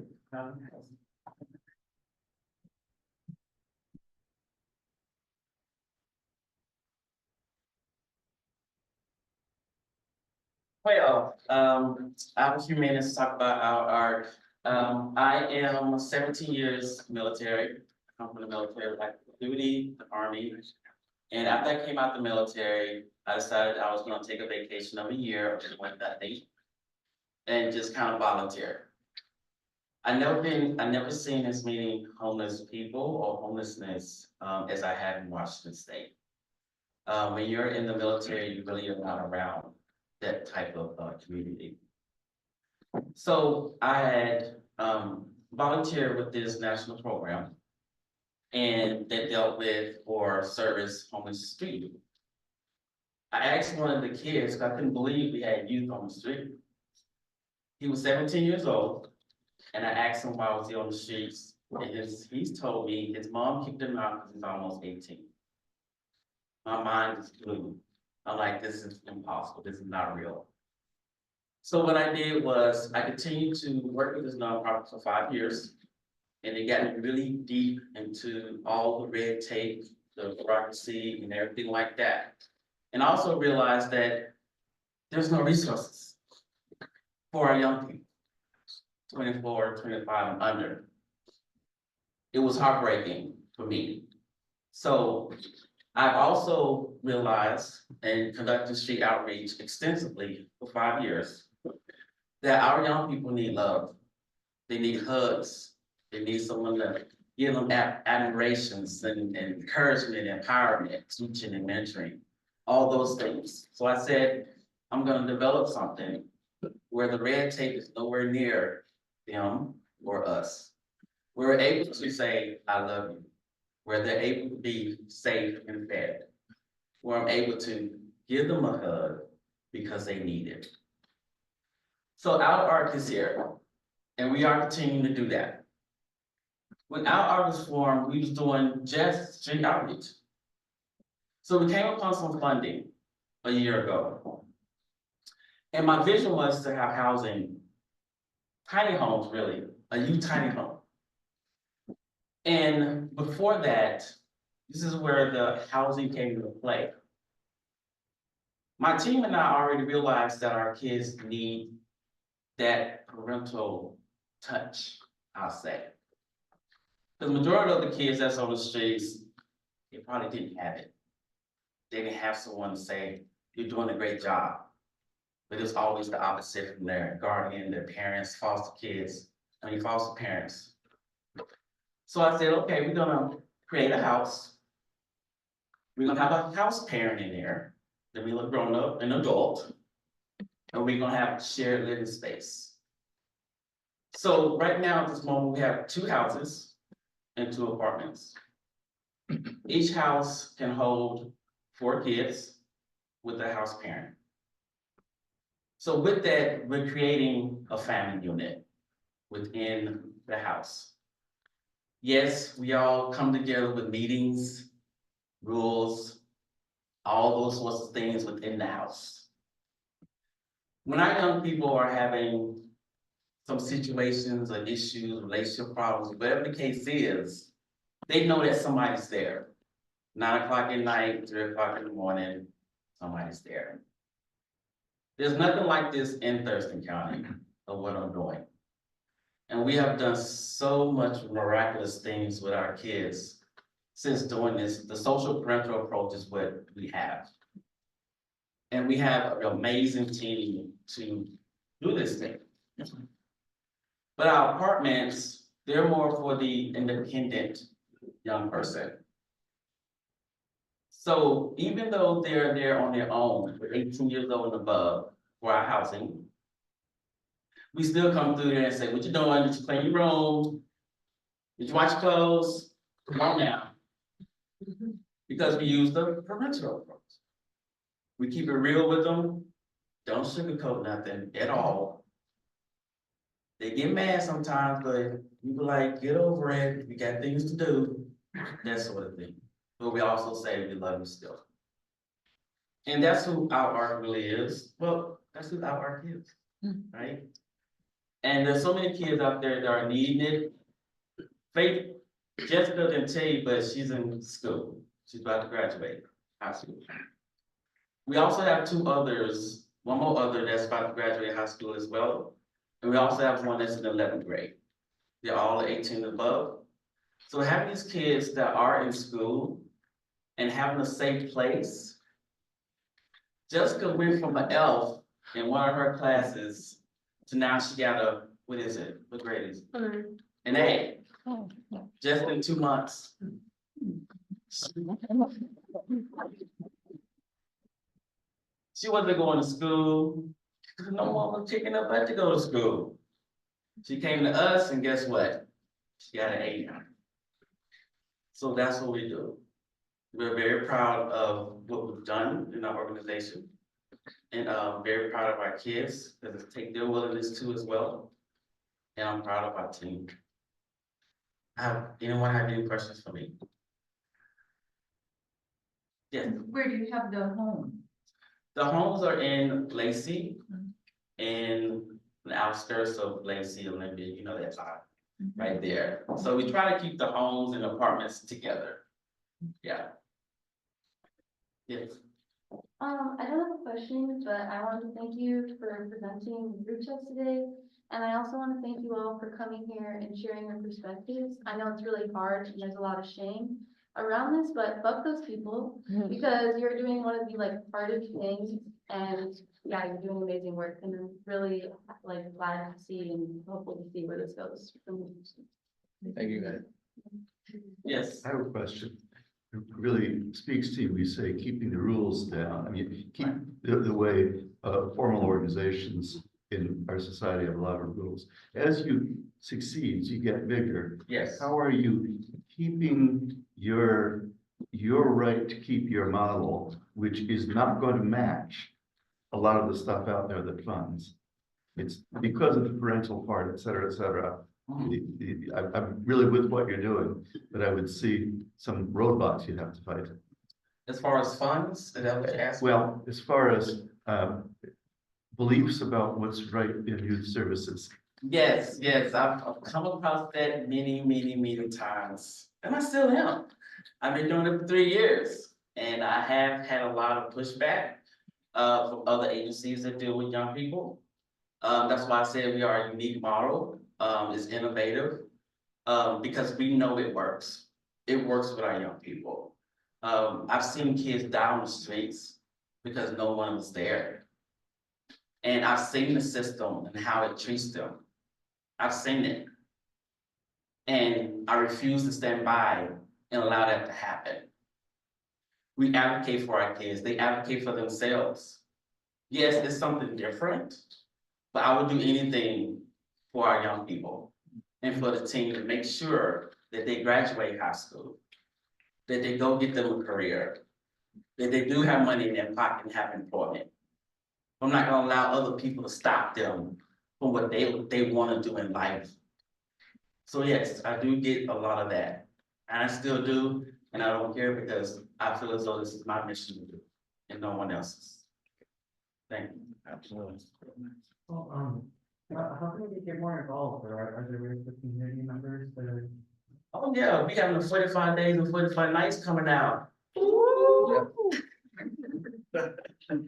My 45 days, 45 nights is our work is going on the streets of Thurston County, 45 days, 45 nights straight. For 16 hours, looking for homeless youth in cars, buildings, and everywhere else, couch surfing, we're gonna be all over the county. Starting July 1st to August the 15th. But if you're not able to do that, you don't have to do it the whole 45, want to do it one day for the week, or just 4 hours, let's say 4-hour shifts. Yes, we would love to have our students or those that work in this field to come out and join us. We always get volunteer opportunities to do anything and everything. We have grown in the past 3 years. I'm very it's a lot, y'all. And what my vision is basically go through the state. My next one is Lakewood, and then Tacoma, and then Seattle. And then what's the other city further? Everett? Okay. No. The other big one. Cohen. No, I'll get it, I'll find it. But that's enough, it's Washington State, right? So this is where I wanna take this.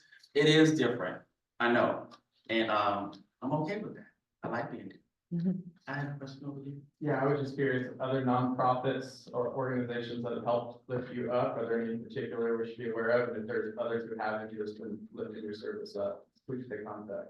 Because we're so different, And this, because we're so different, many of the nonprofits don't want to touch us. Because we're so different.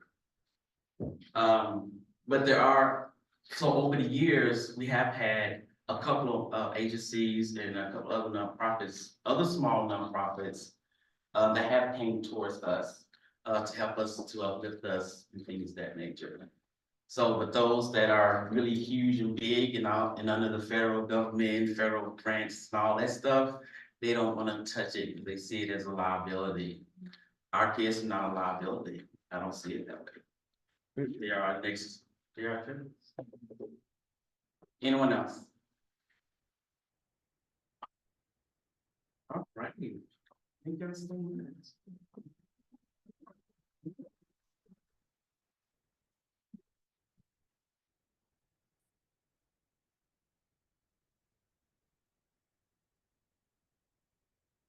Okay, thank you so much, Danny. That's amazing.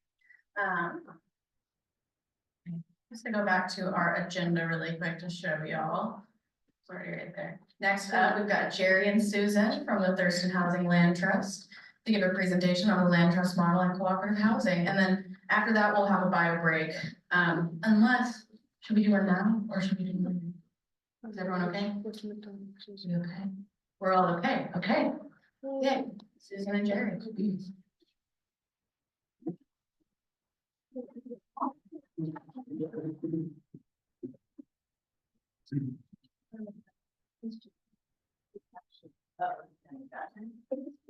So this presentation is in three parts, and our third party didn't get included on the agenda, but my name is Susan Davenport, and I'm on the board of the Thurston Housing Land Trust. But I also recently got involved with a group here on campus that's looking into cooperatives with Grace and Jana and Paul Pham and others. Because since this is the solutions part of the presentation, there's already been a lot of discussion about student cooperatives and cooperatives in general as being one of the answers, one of the solutions. So I had a glitch with Paul. I sent him my PowerPoint presentation, but I didn't attach it. So I'm going on the fly with my paper part of the PowerPoint. So cooperatives being the focus for the first part, I'll speak a little bit to that and some of my personal experience. And then I'd like to invite Eric Chase from the Alex Berkman Collective House, the Black Walnut Association, to talk about a longstanding collective household that's been operating here in Olympia. And then Jerry will go into detail about the Thurston Housing Land Trust. So I was raised in a cooperative. Outside of Seattle, the May Valley Cooperative Community that was actually created by some people who were part of the Institute for Community Economics back in the 60s. And they did this experiment of a hybrid of a cooperative and a land trust, where the cooperative owned the land underneath the people's homes and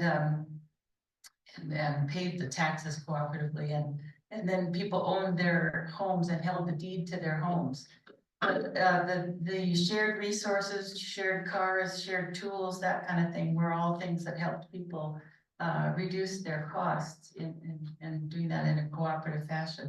And because it was kind of a unique situation, people came to visit the co-op from other areas of the country that were interested in instituting something like that. And some of those folks were people from land trust over in Eastern Washington that housed a community called Tolstoy Farm. And the name of the land trust was the Sunshine Land Trust, formed by a fellow who had been, he inherited a bunch of land, and he let people move there and they could live in the community as long as they built their own home at their own expense and were contributors to the community. And that community is still going.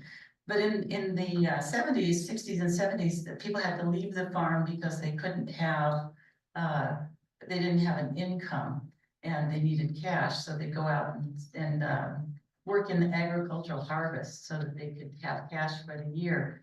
And then they'd stay on the farm.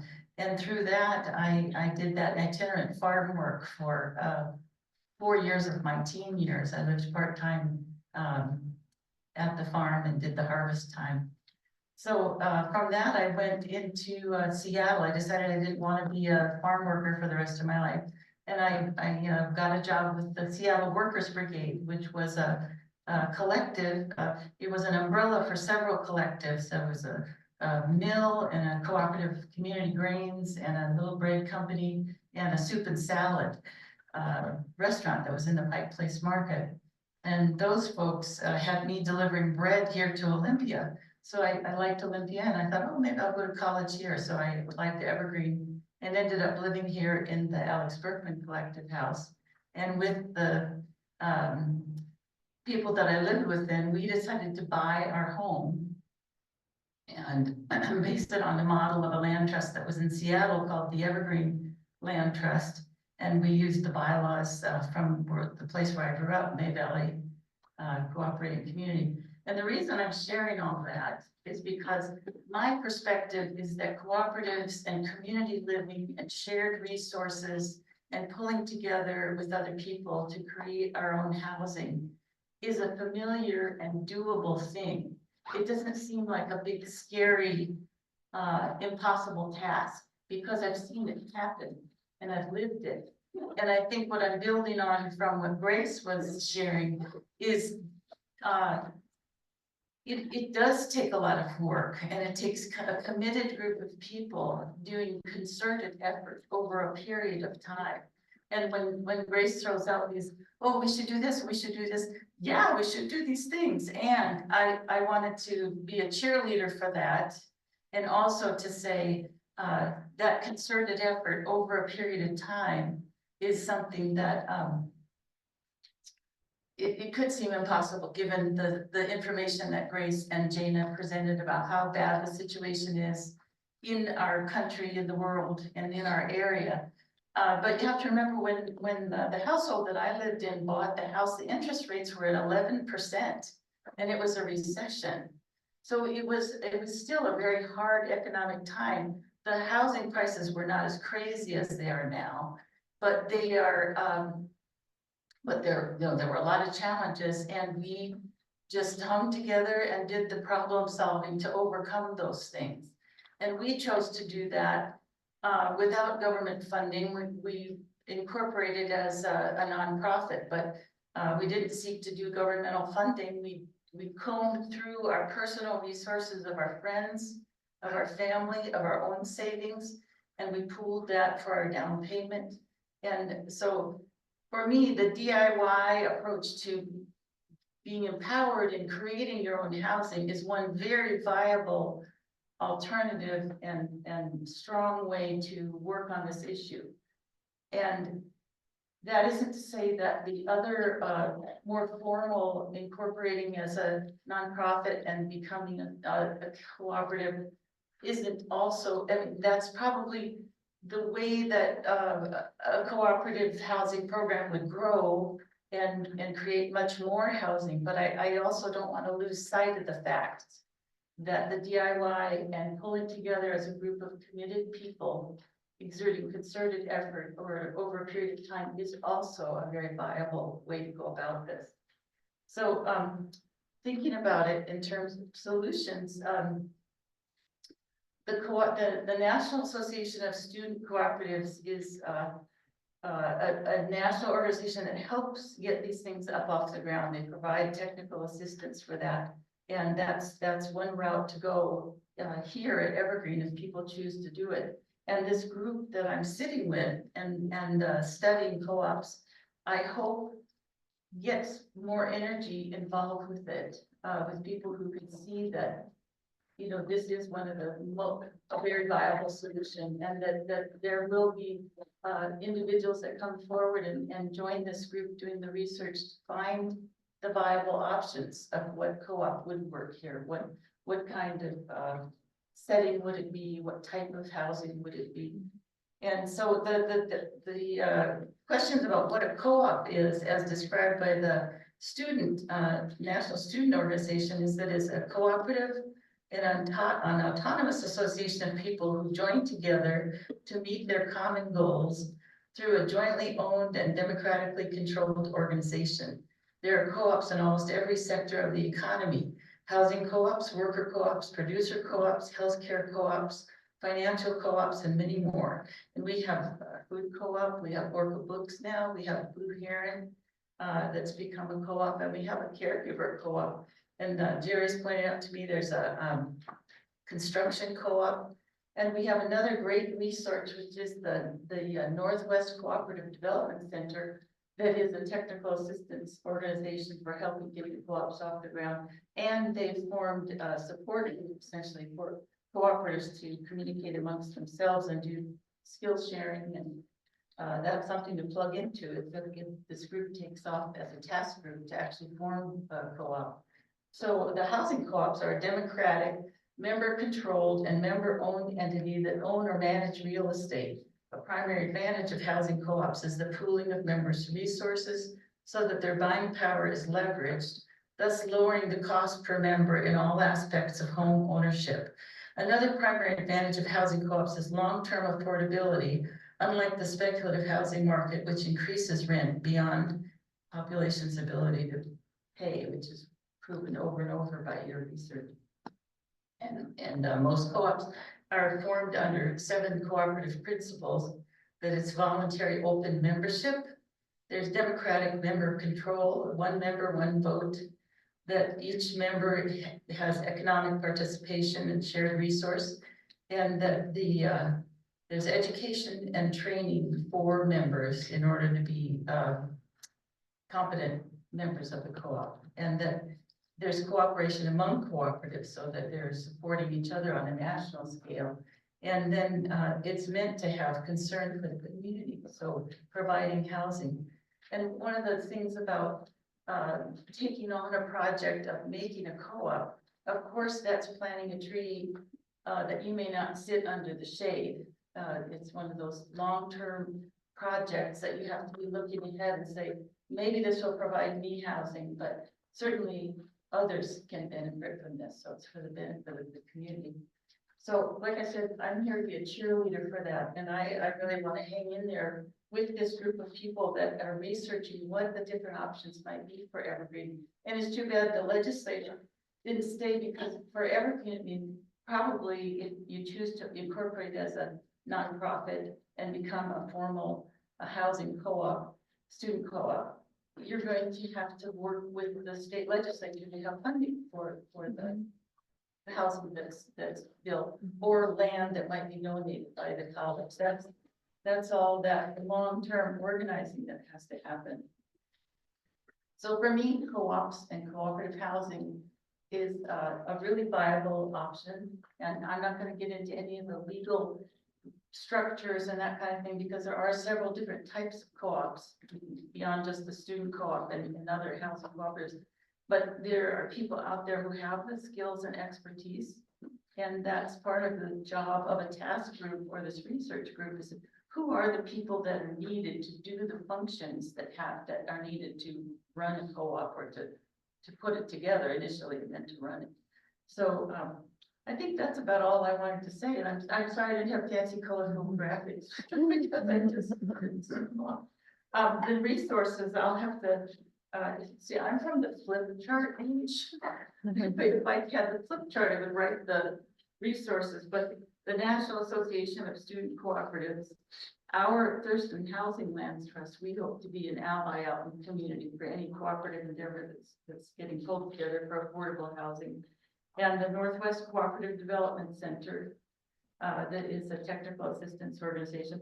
And finally, for me personally, the Foundation for Intentional Communities is another very viable resource for people looking into forming a community that might actually become a cooperative, because they have the models for co-housing, for cooperatives, for eco-villages, and several other models of the old style communes from the 60s and 70s. But it's a wonderful organization for talking about how to live together and how to find the common ground that you need to sustain a community over time on an interpersonal level.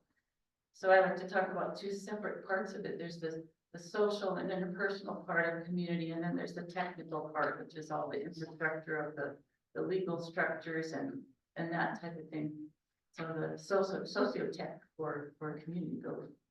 But I want to invite Eric Chase up, who lives in that Alex Berkman home and has for many years, to talk about how that's working and how has it sustained.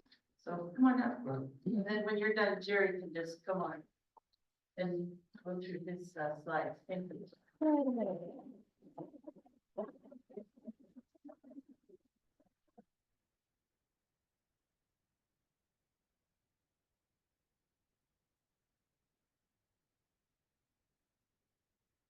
Great. So my name is Eric Chase. I live in the ABC House. Someone who's probably been to the ABC House, gone to shows at the ABC House. And when people say, "Oh, ABC House is a show house," I always correct them like, "No, we're an activist house. We just happen to put on some shows." So, the nuts and bolts of getting a co-op or a collective started up, that's more Susan would know more about that. I've been living in the ABC House on and off for about 20 years. Moved out a couple times. I've been asked like, please come back. I gladly field questions about like what's going on over there and how we manage to keep it going. But a lot of it, I think Susan really pointed out, is that like-minded individuals, when you get right down to the nuts and bolts of like who's going to be operating what's going on. But a little bit also is that whenever we have like a new housemate coming into the house, new housemate, collective member, we want to point out that the house is geared up for low-income folks, primarily low-income folks, activist usage, meetings, fundraisers, things like this, and that we're putting into this house in sweat equity. And when you leave the house, if you ever leave the house, there's no cashing out. There's no like, I'm going to cash out my equity now and walk away with, $30,000. That's not how that works. What you're putting in is this act of love because the next generation is going to be moving into hopefully a bigger, better place than before. There's two houses connected, the ABC house and the Foot Street house, and they all fall under the land trust of the Black Walnut Association. And I'd just rather field a few questions than really go into any more details about that, because I don't know exactly what you all are interested in hearing. I have one of how you identify the like-minded people when you're taking people in. That's difficult. We have an interview process. So if someone moves out, recently we had someone move out, and we have had about 40 people apply for one spot. And so then we have to kind of narrow it down by what are they telling us about themselves? And once they kind of give us a little bit of a feel for what they're telling us about ourselves, that's our first filter of like, okay, your politics are probably not going to mesh with the people that live in the house, or you've got dogs, we've got chickens and finches. That's probably not going to work out so much. Something along those lines. And then we get into asking more specific questions like, do you have collective experience? What is your desires for the environment? How do you feel about workers' rights? What's going on, and what kind of trainings and skills might you bring? Because for us, there are some filters that we want to get them through. That comes out wrong. We want to have people with certain skills to the house, so that way we can maintain and keep that house. So it's wonderful if somebody says, hey, I'm really pro low-income housing, but I don't have any skills. Or somebody else says, I'm really pro low-income housing and I've got some carpentry skills or bookkeeping skills. Since we're the ones that are actually keeping the house going, we definitely do want to have some skills set up. We also do some skills sharing too. So that way, like if housemate who does the books is moving out, suddenly we're not in this lurch where like no one knows how to do anything. So we also put on community trainings, which we're just starting to do now after the pandemic again. That help answer some of that. So one of the things too is that because technically we are the owners of the house, there is no profit motivation. So we're not charging ourselves exorbitant rent because where would that profit then go to is back into our own pocket, so that would be kind of ridiculous. So without getting into specifics, I would probably guess that we charge the least amount of rent in pretty much any place you're gonna find, like when you have your own private room in Olympia, which includes utilities and basic foodstuffs. So this model is fantastic. Again, I don't know the nuts and bolts of like starting another collective house, but back in the days, I understand it, a lot of like-minded people pulled their resources together, bought this house, and then every generation of people living in that house has been putting into the house, putting a new roof on it, putting new eaves on it, insulating the upstairs, all these sorts of projects. And with the hopes of like paying it off, and then taking out another mortgage and then buying another house, which is what we did with the Foot Street house. And so at the moment, we don't have any sort of plans on getting another house. We'd love to do that, but right now, because the houses are so old, the maintenance and like repairing of some of the stuff is a pain in the butt sometimes, very creative pain in the butt. So again, like, because to be part of the Black Walnut Association, the limited liability land trust, you have to live in more than 2 houses. And so it's kind of like a corporation whose existence is to maintain 2 houses, only derive their membership from the people who live in those houses. And so therefore, there's nobody aside from the people who live in the houses that can extract any sort of wealth. And then we use that, ideally we use that, the wealth of the house, the value of the house to then potentially buy another house and then keep that rolling. Any other examples? Yeah, I haven't lived in a collective house as you talked about, but I sure have done a lot of being housemaid, having housemates over decades and decades. And I'm very aware how very well-meaning laws also can begin to bite at the autonomy to choose who lives with you and not to have suddenly you're covered by landlord-tenant law. So fair housing law and landlord-tenant law, which were created for some damn good reasons, can also have other effects. And I'm wondering, with a co-op structure, are you managing to navigate that without real problems? Or is it beginning to really bite at the heels of the kind of things that you've done over years to have compatible folks?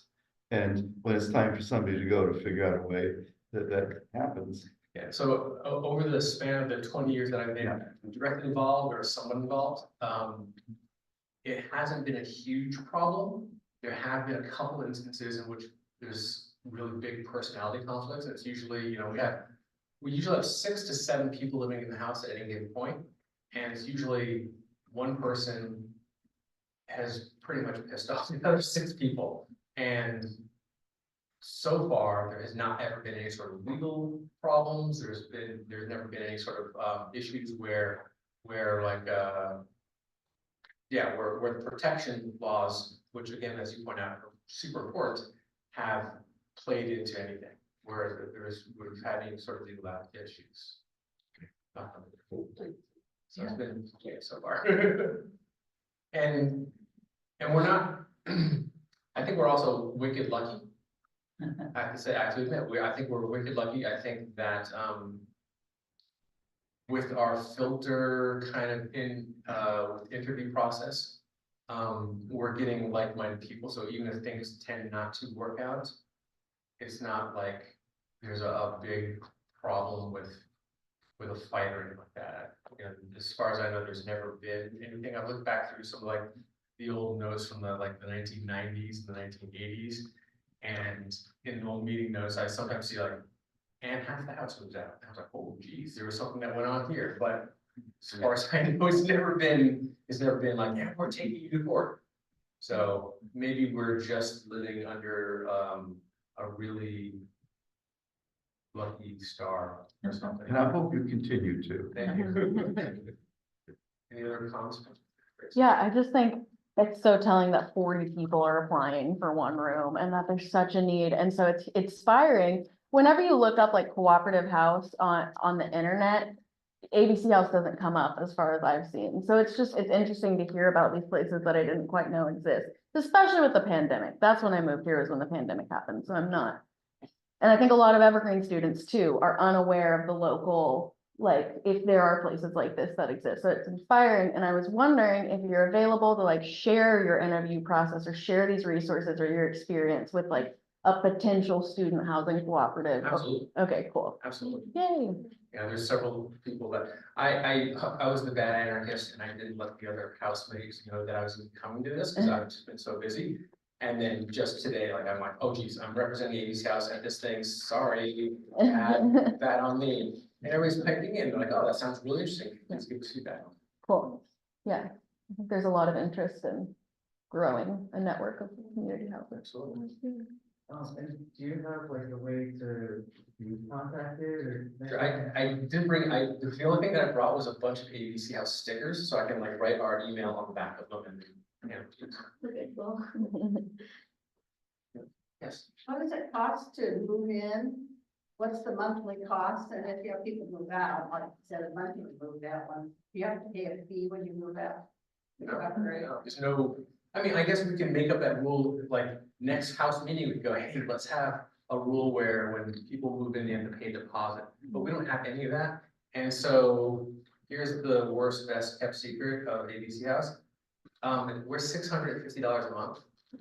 And that's rent, and that's all utilities, and that's like basic food stuff. Like, we don't buy meat or ice cream or beer, but we buy noodles and rice, vegetables. So cool. And we have ducks and chickens. You have to pay a, you know, the investment fee. Nothing? Oh. Yeah, but again, you know, all that, and that's been how it has been since like when I first moved in back in 2003. Oh God. But that could also change like next house meeting, when the housemates can come up and go, hey, I got this really great idea, but we should have this incorporation fee or something. And we would talk about it and implement it or go, no, it's not a good idea. So things could change, meeting to meeting, things change. Are you taxed like a regular house? Yeah, well, I mean, I think we're taxed like, a limited liability corporation, which that's not my strong point. My strong point is like, oh, that needs some carpentry skill, I can have a hammer or something. Other housemates are the bookkeepers. That's really my weak point when it comes down to the law and the taxes. I'd like to add one more thing. Go ahead, Cindy. Oh, well, just would you clarify, so the people who live in the house actually also own the house?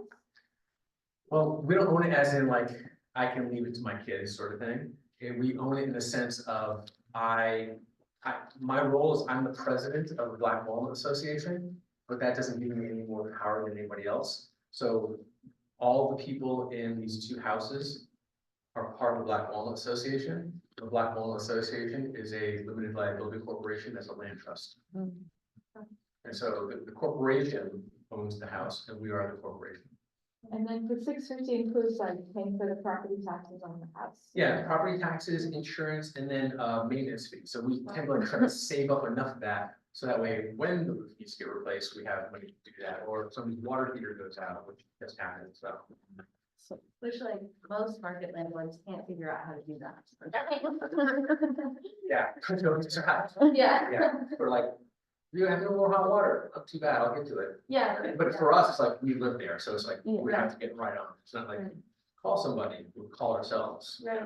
Yeah, that's awesome. I'd add that the Black Walnut, your house meetings, and then you have, 2 annual meetings, biannual meetings for the land trust. Yeah, And that's where that maintenance comes from. yeah, yeah. So there's you still have the minor maintenance and the major maintenance? Yep. So. And then we also broke away to SBWA, and then ABC House has like even more minor maintenance. So Okay. the BWA will fund like, we need a new roof. But ABC House will be like, oh, I want to paint this room yellow. So you have your own fund, but I want to celebrate for you and with you that that mortgage is paid off. Yeah. That's one of the reasons why it's so inexpensive, and the other house is now too, isn't it? So both those houses have had the mortgage paid off, so that can be, costs are reduced so much. I think costs are, I mean, like the rent is still there and there's even some talk like let's bump it up a little bit higher because cost of living has gone up. And we recently had to put in the new fascia, the big eaves that hold up the roof. And they don't make wood that big anymore. I mean, they make it, but it's hard to find. And so that costs a lot of money. And so we're talking about like increasing this so we can have a higher maintenance fee. Because I think it's costing what it is. And a century-old house costs a lot. Thank you. Thank you so much. Thank you.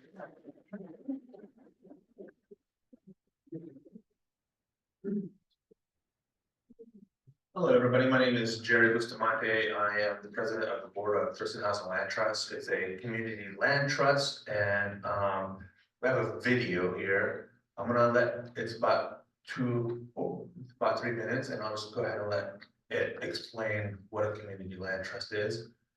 Do I do it here? Yeah, the tab to the right with the red, YouTube top of the screen.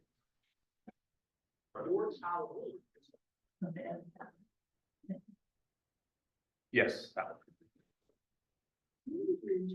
Or CLTs are not the positions that apply, and steward land permanently. Yeah, it's pretty. Thanks. Common good. The most common CLT land use is housing, but retail, office, and a variety of other uses are possible. CLTs give formal decision-making voice and power to local community residents in determining land uses.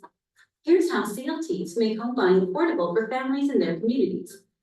First, the CLT builds or buys homes using one-time public or private investment. Next, the CLT sells just the home to a low-income buyer who qualifies for a mortgage, and the CLT keeps the land, holding it in trust for future generations of home buyers. In return for being able to buy a home at a discounted price, the family agrees to pay it forward and sell to another low-income family at a price they can afford. The CLT manages the sales process, ensuring that each home buying family builds some wealth from a predetermined limited amount of the sales proceeds. In this way, the one-time public or private investment in CLT homes makes lasting affordability a reality and stabilizes communities. And CLTs benefit the larger community too, as they preserve and protect housing for long-term residents, helping to build stronger, safer, and higher quality diverse neighborhoods, contributing to greater educational attainment, employment opportunities, and health outcomes. Visit groundsolutions.org to learn more about CLTs today.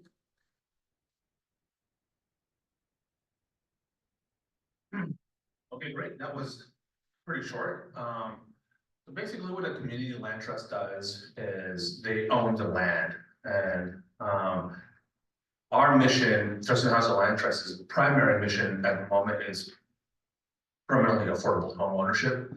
And as you saw from the video, there's a lot of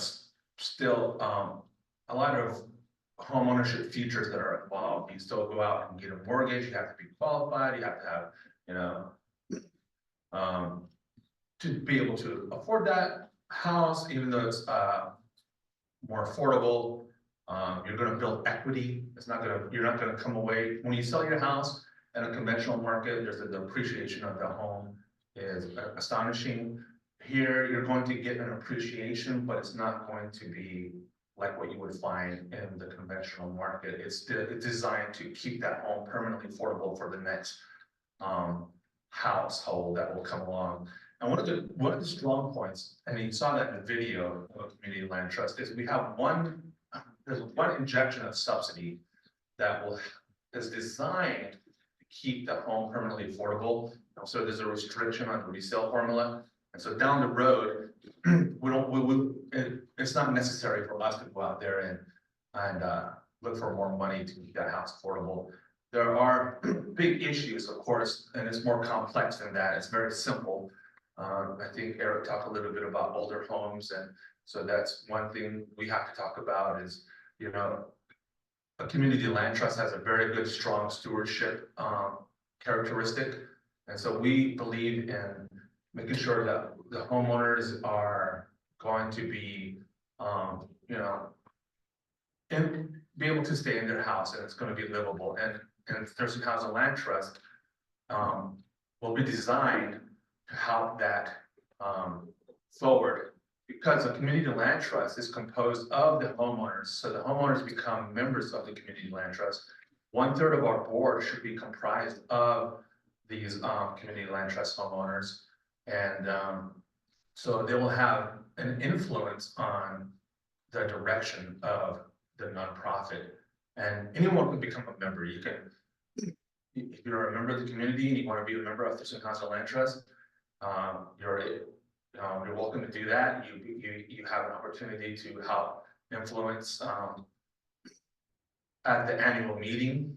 Certain you can elect board members and choose really big decisions that are left to the members. And yeah, so and we're about 6 years old now, coming up to 6 years old. And there are over 20 community land trusts in the state of Washington. We actually have, the state of Washington actually has a lot of community land trusts compared to other regions. And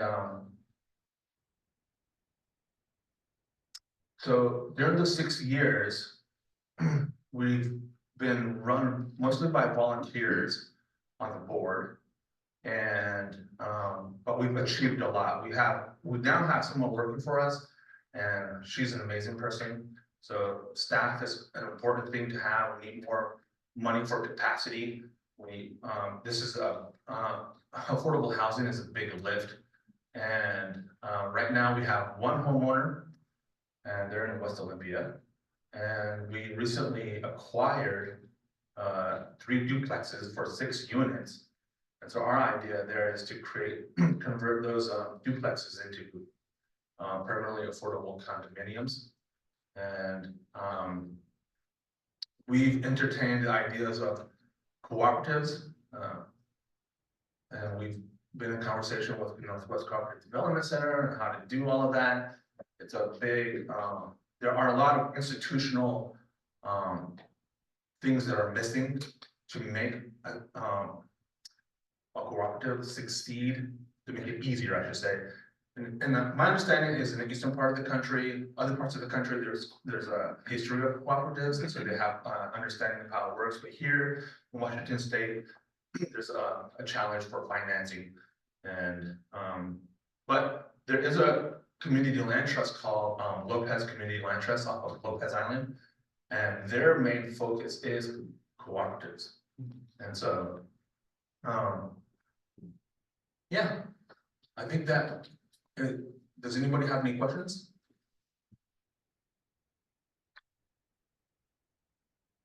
Yeah, go. So you have 2 properties, so congratulations on that. You sold the first home to a couple, like a new household, and then the second one sounds like there are 6 units.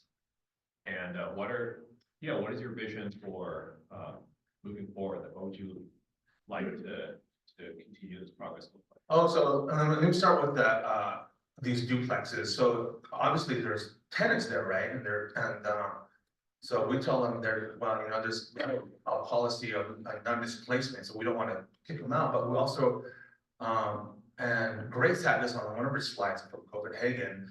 There are legislation or opportunities out there, and there's some in the United States where tenants have an opportunity to buy their units. So my idea is like, this is not necessarily an intended opportunity to buy, but we will try to encourage them to, if you want to buy your unit, and this is where a community land trust becomes a factor, we will try to help train people to become homeowners.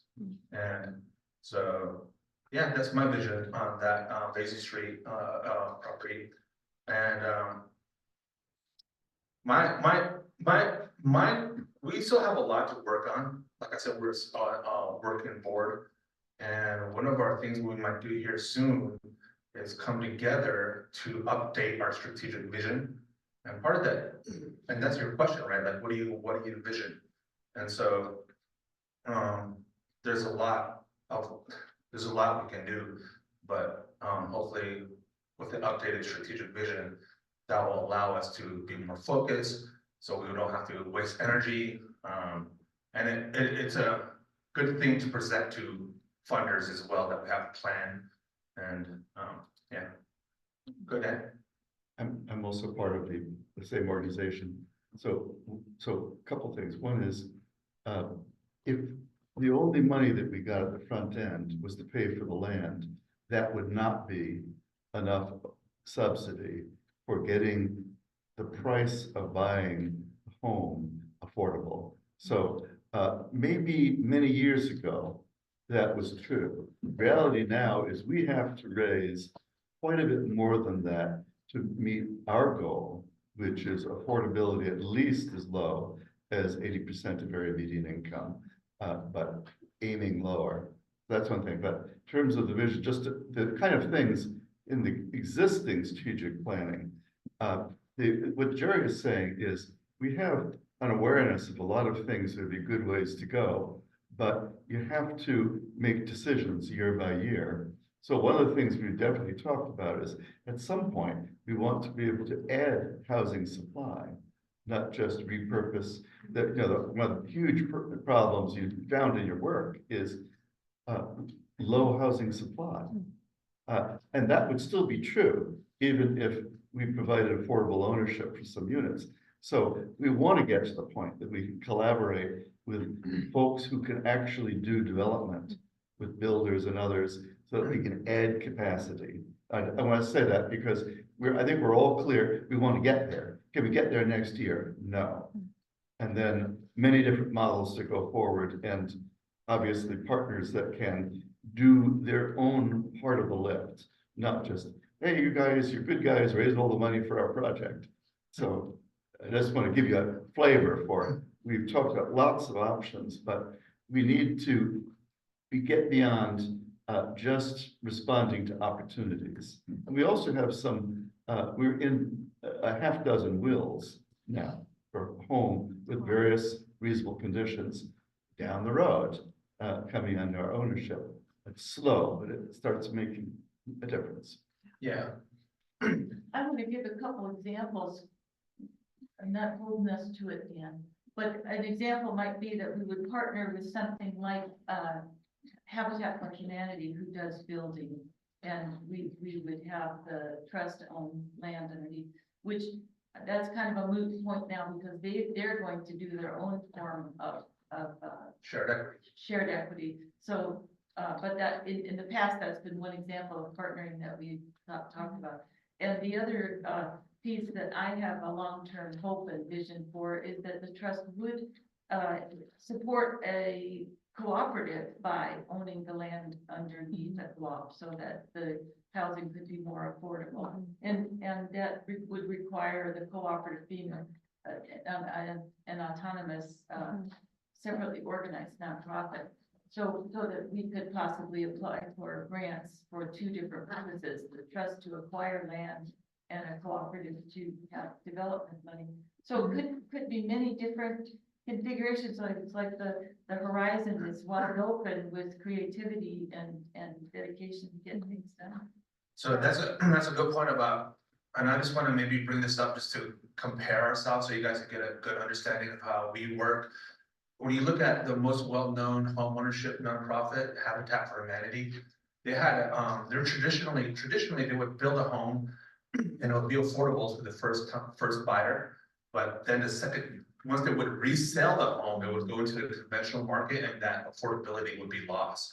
So now a lot of habitats are converting to what we community land trusts have been doing for decades, and that is a shared equity model. And that is something that our local South Sound Habitat for Humanity recently, and just a few years ago, became a shared equity homeownership. And that is something they sold to the city of Olympia, and the city of Olympia in partnership with Habitat, are going to build over 100 units off of Boulevard Road using a shared equity model. So they're gonna own the land and the homeowners are gonna own the structure. They're gonna get some equity, but when they resell their home should be permanently affordable. All right. Any other questions? I just wanted to make this really short and I'm not a speaker. Oh, Paul. I know this is a loaded question, so feel free to defer answering, but would the THLT be open to being a platform for other mini nonprofits or cooperatives? So any of the organizations here, Evergreen students or our youth, if they formed a cooperative in a legal sense, would you be open to working with them as a say future homeowner? Oh yeah, absolutely. I think we're gonna be open to conversations. I think one of the cool things about community land trust is they respond to the community. So there are some community land trusts that are like, oh, we want to focus only on the home ownership side. But then like for instance, Orcas Island, they said to their community land trust, we have homes, but we also need rentals. And so that community land trust reluctantly is doing rentals as well. There's some community land trusts that do permanent supportive housing, and that's mostly on the other side of the housing spectrum for the people that are houseless. So their community land trust can respond to the community if there's a community need out there and there's enough political will behind in the person and the nonprofit to do it. And then I can see us working on that. Community land trusts are very versatile, by the way. There is there are farmland trusts. There's one here, the community farmland trust. They've been around for a couple of decades. There are other CLTs that own farms. There are CLTs that own community spaces. So they can own an office where other nonprofits can sit, or maybe job seekers can look. It's that kind of, that's how versatile community land trust can be. All right, thanks folks.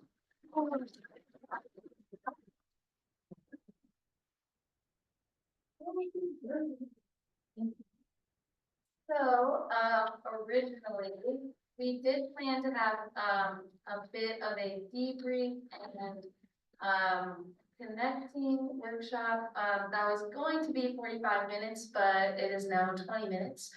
So Kim's gonna do a 5 break between it. Yes, please. But yeah, I'm only, so just being conscious of time and people's capacity, here, one second.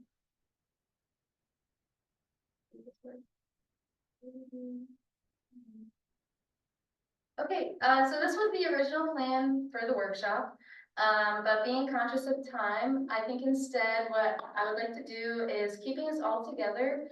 Maybe we can just have an open discussion on some of our key takeaways from today's forum, any questions we still may have, because Grace and I didn't open it up for questions and discussion after our first survey.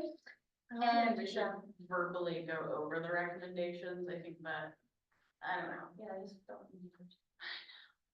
Well, I feel like we should do a bio break, and then if you want to stay for this next workshop part, you can, and we'll try not to go more than like 20 minutes over or something. Yeah. Is that okay? Do we need a little bit of a break, a little stretching break? Yeah, okay, let's do that, and then in 10 minutes. But I don't know.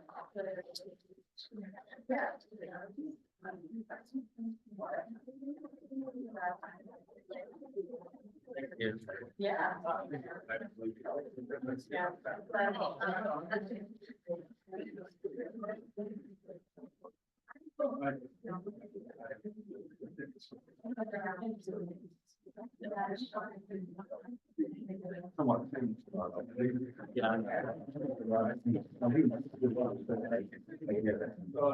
Yeah.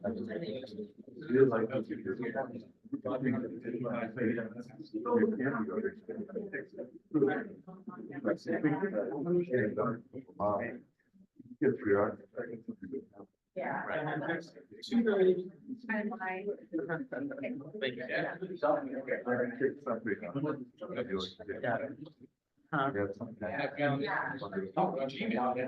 I think, the website. There's no one.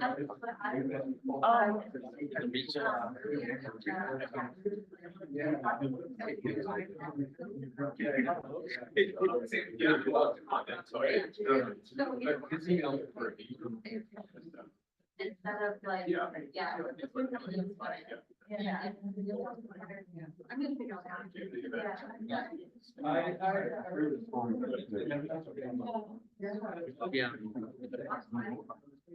Yeah, exactly. Sorry. I know, right? Bill, I was getting messages from,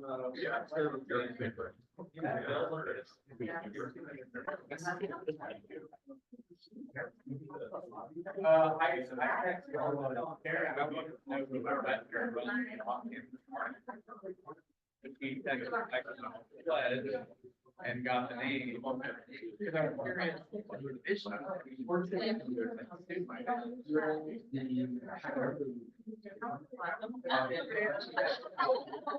No, I was. Yeah, I know, I went through and like, marked, I was looking effectively.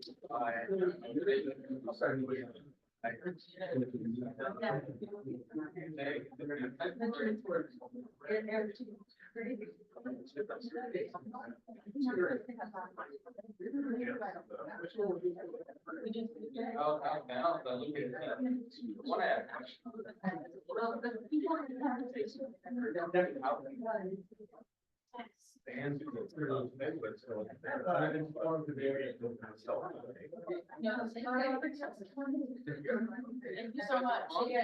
So to expand.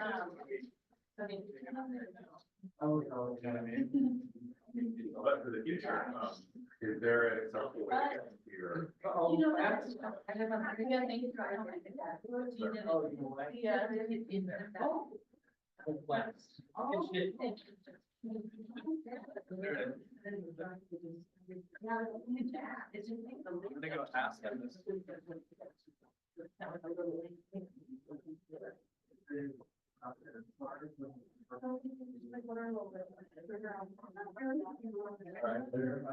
Yeah, and it's.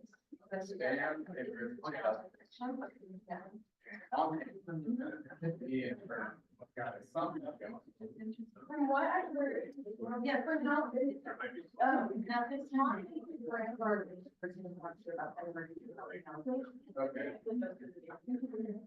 my understanding, Penelope Parker started providing for emergency housing, like having a room to available for like domestic violence survivors. And according to Connie Frankfurt, in the fall, they're gonna have a couple of apartments on campus for people in emergency housing situations. Okay. So it seems like that's going, I think Connie's the first to get back to me, and the. we were talking about a couple things, we were talking about like, the summer house, creating a platform. And then we're not there. Yeah, totally. You have to figure out, like, so, for your.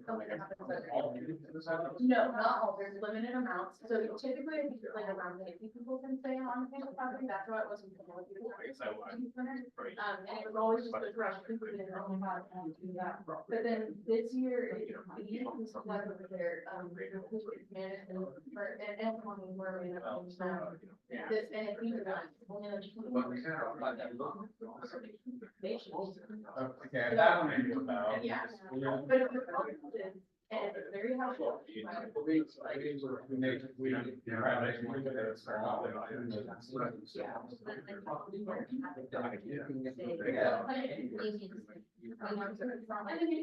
Yeah, yeah. When I was in college, I was an RA, and in summer, I did something. Kind of strange.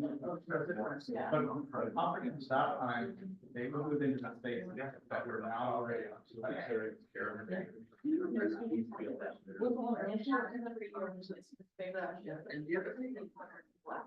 And then this one here,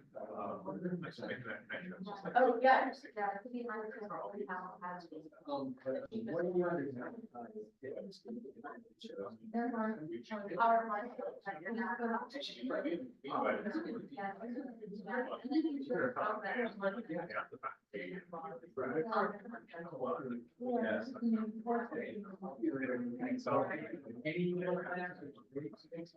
One that we showed is that for base and then it gets more and more, so we can be spending $1,000 during a quarter to have it.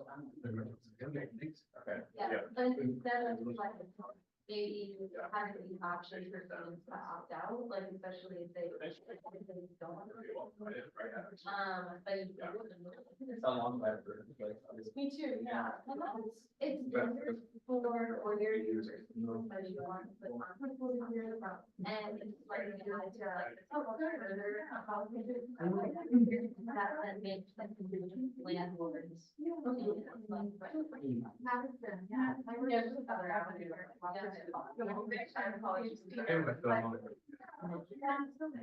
Yeah. Oh, I know.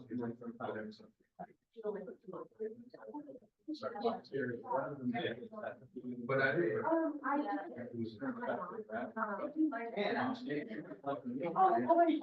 So certain, right?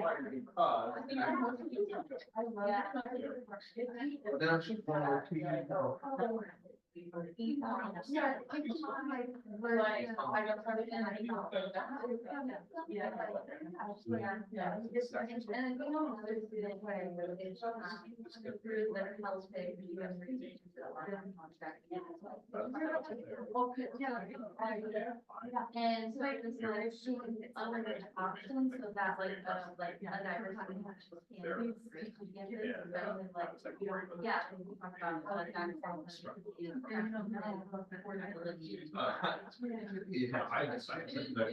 I mean, that's like, yeah.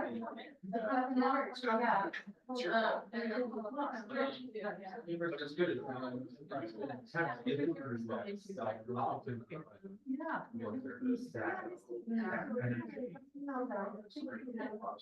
Or yeah.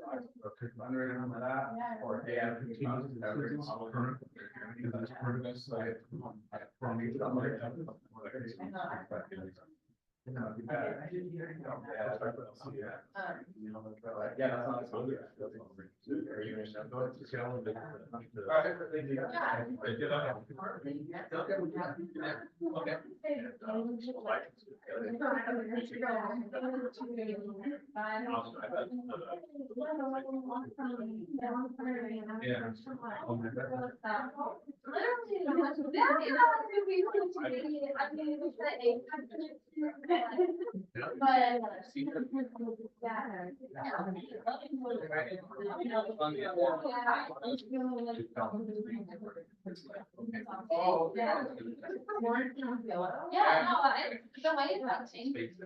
Like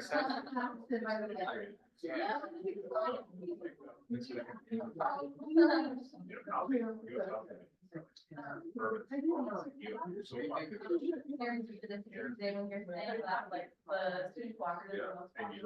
So it's your name. Hours. Wow. Probably this Yeah. specifically or.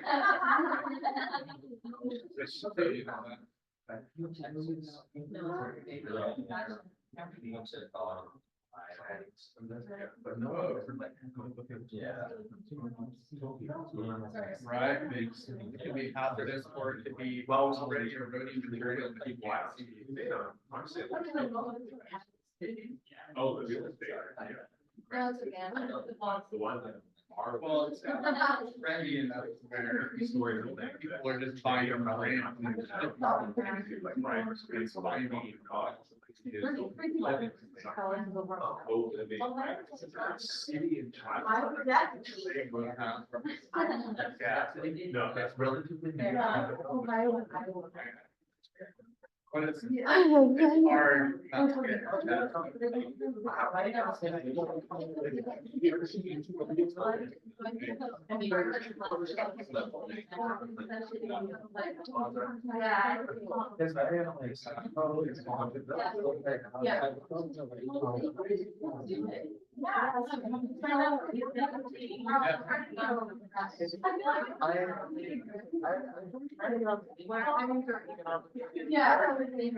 Yeah.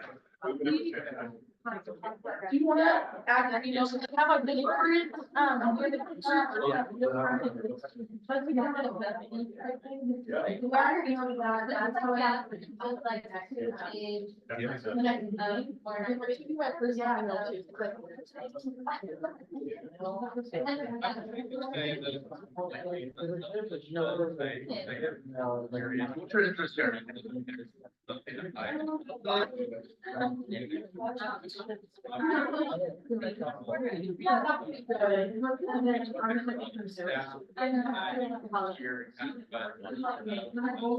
So you know that.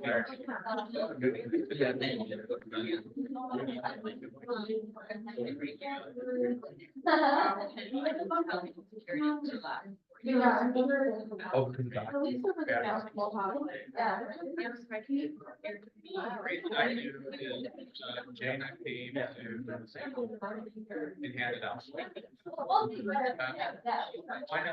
Yeah. Thank you all. So that's your, I don't play there for the bouncers. Yeah, I know. It's literally like. I know you're very helpful.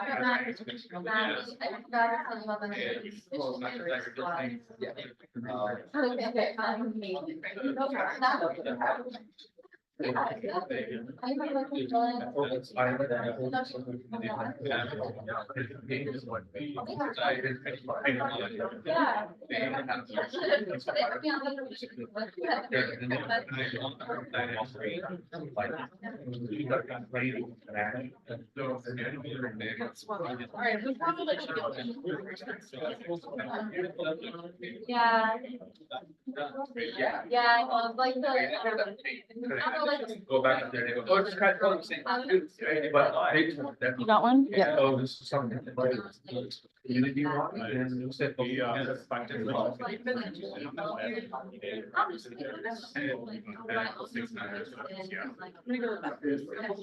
it's really helpful, but yeah, it kind of sounds. Kind of. Oh, shit, like, yeah. So the idea, maybe you want. So is that there? Maybe the other day. I don't even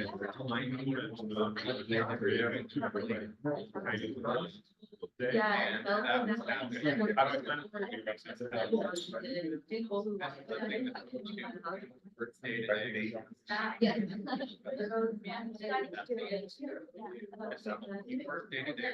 I mean, The change. Study groups, I was making like this, he said, ask me how to get. Instead. I don't know. The thing is, like I was saying, so they're right. And this is great that you don't have to change the guys. All the things we practice in the year. We'll want to make some. So, yeah, that's what, and then like, at our annual meetings, we would have that. Let's say we want to make the bylaws. Okay, now the bylaws say this, that's fine. Things there.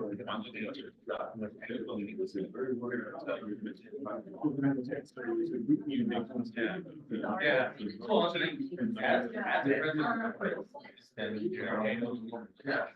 I was sorry to hear about it.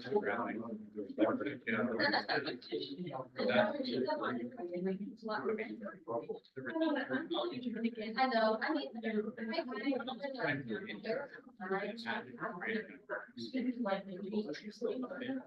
Really? Oh, yeah. Yeah. Yeah, think of resolution. Yeah, and that would be. Yeah. Cause he, yeah, I mean, his class, and I know, I mean, citizen health is, yeah, being a lot. So. Yeah, I remember my undergraduate school was much bigger. Yeah, I was Like social research. He loves that. Yeah.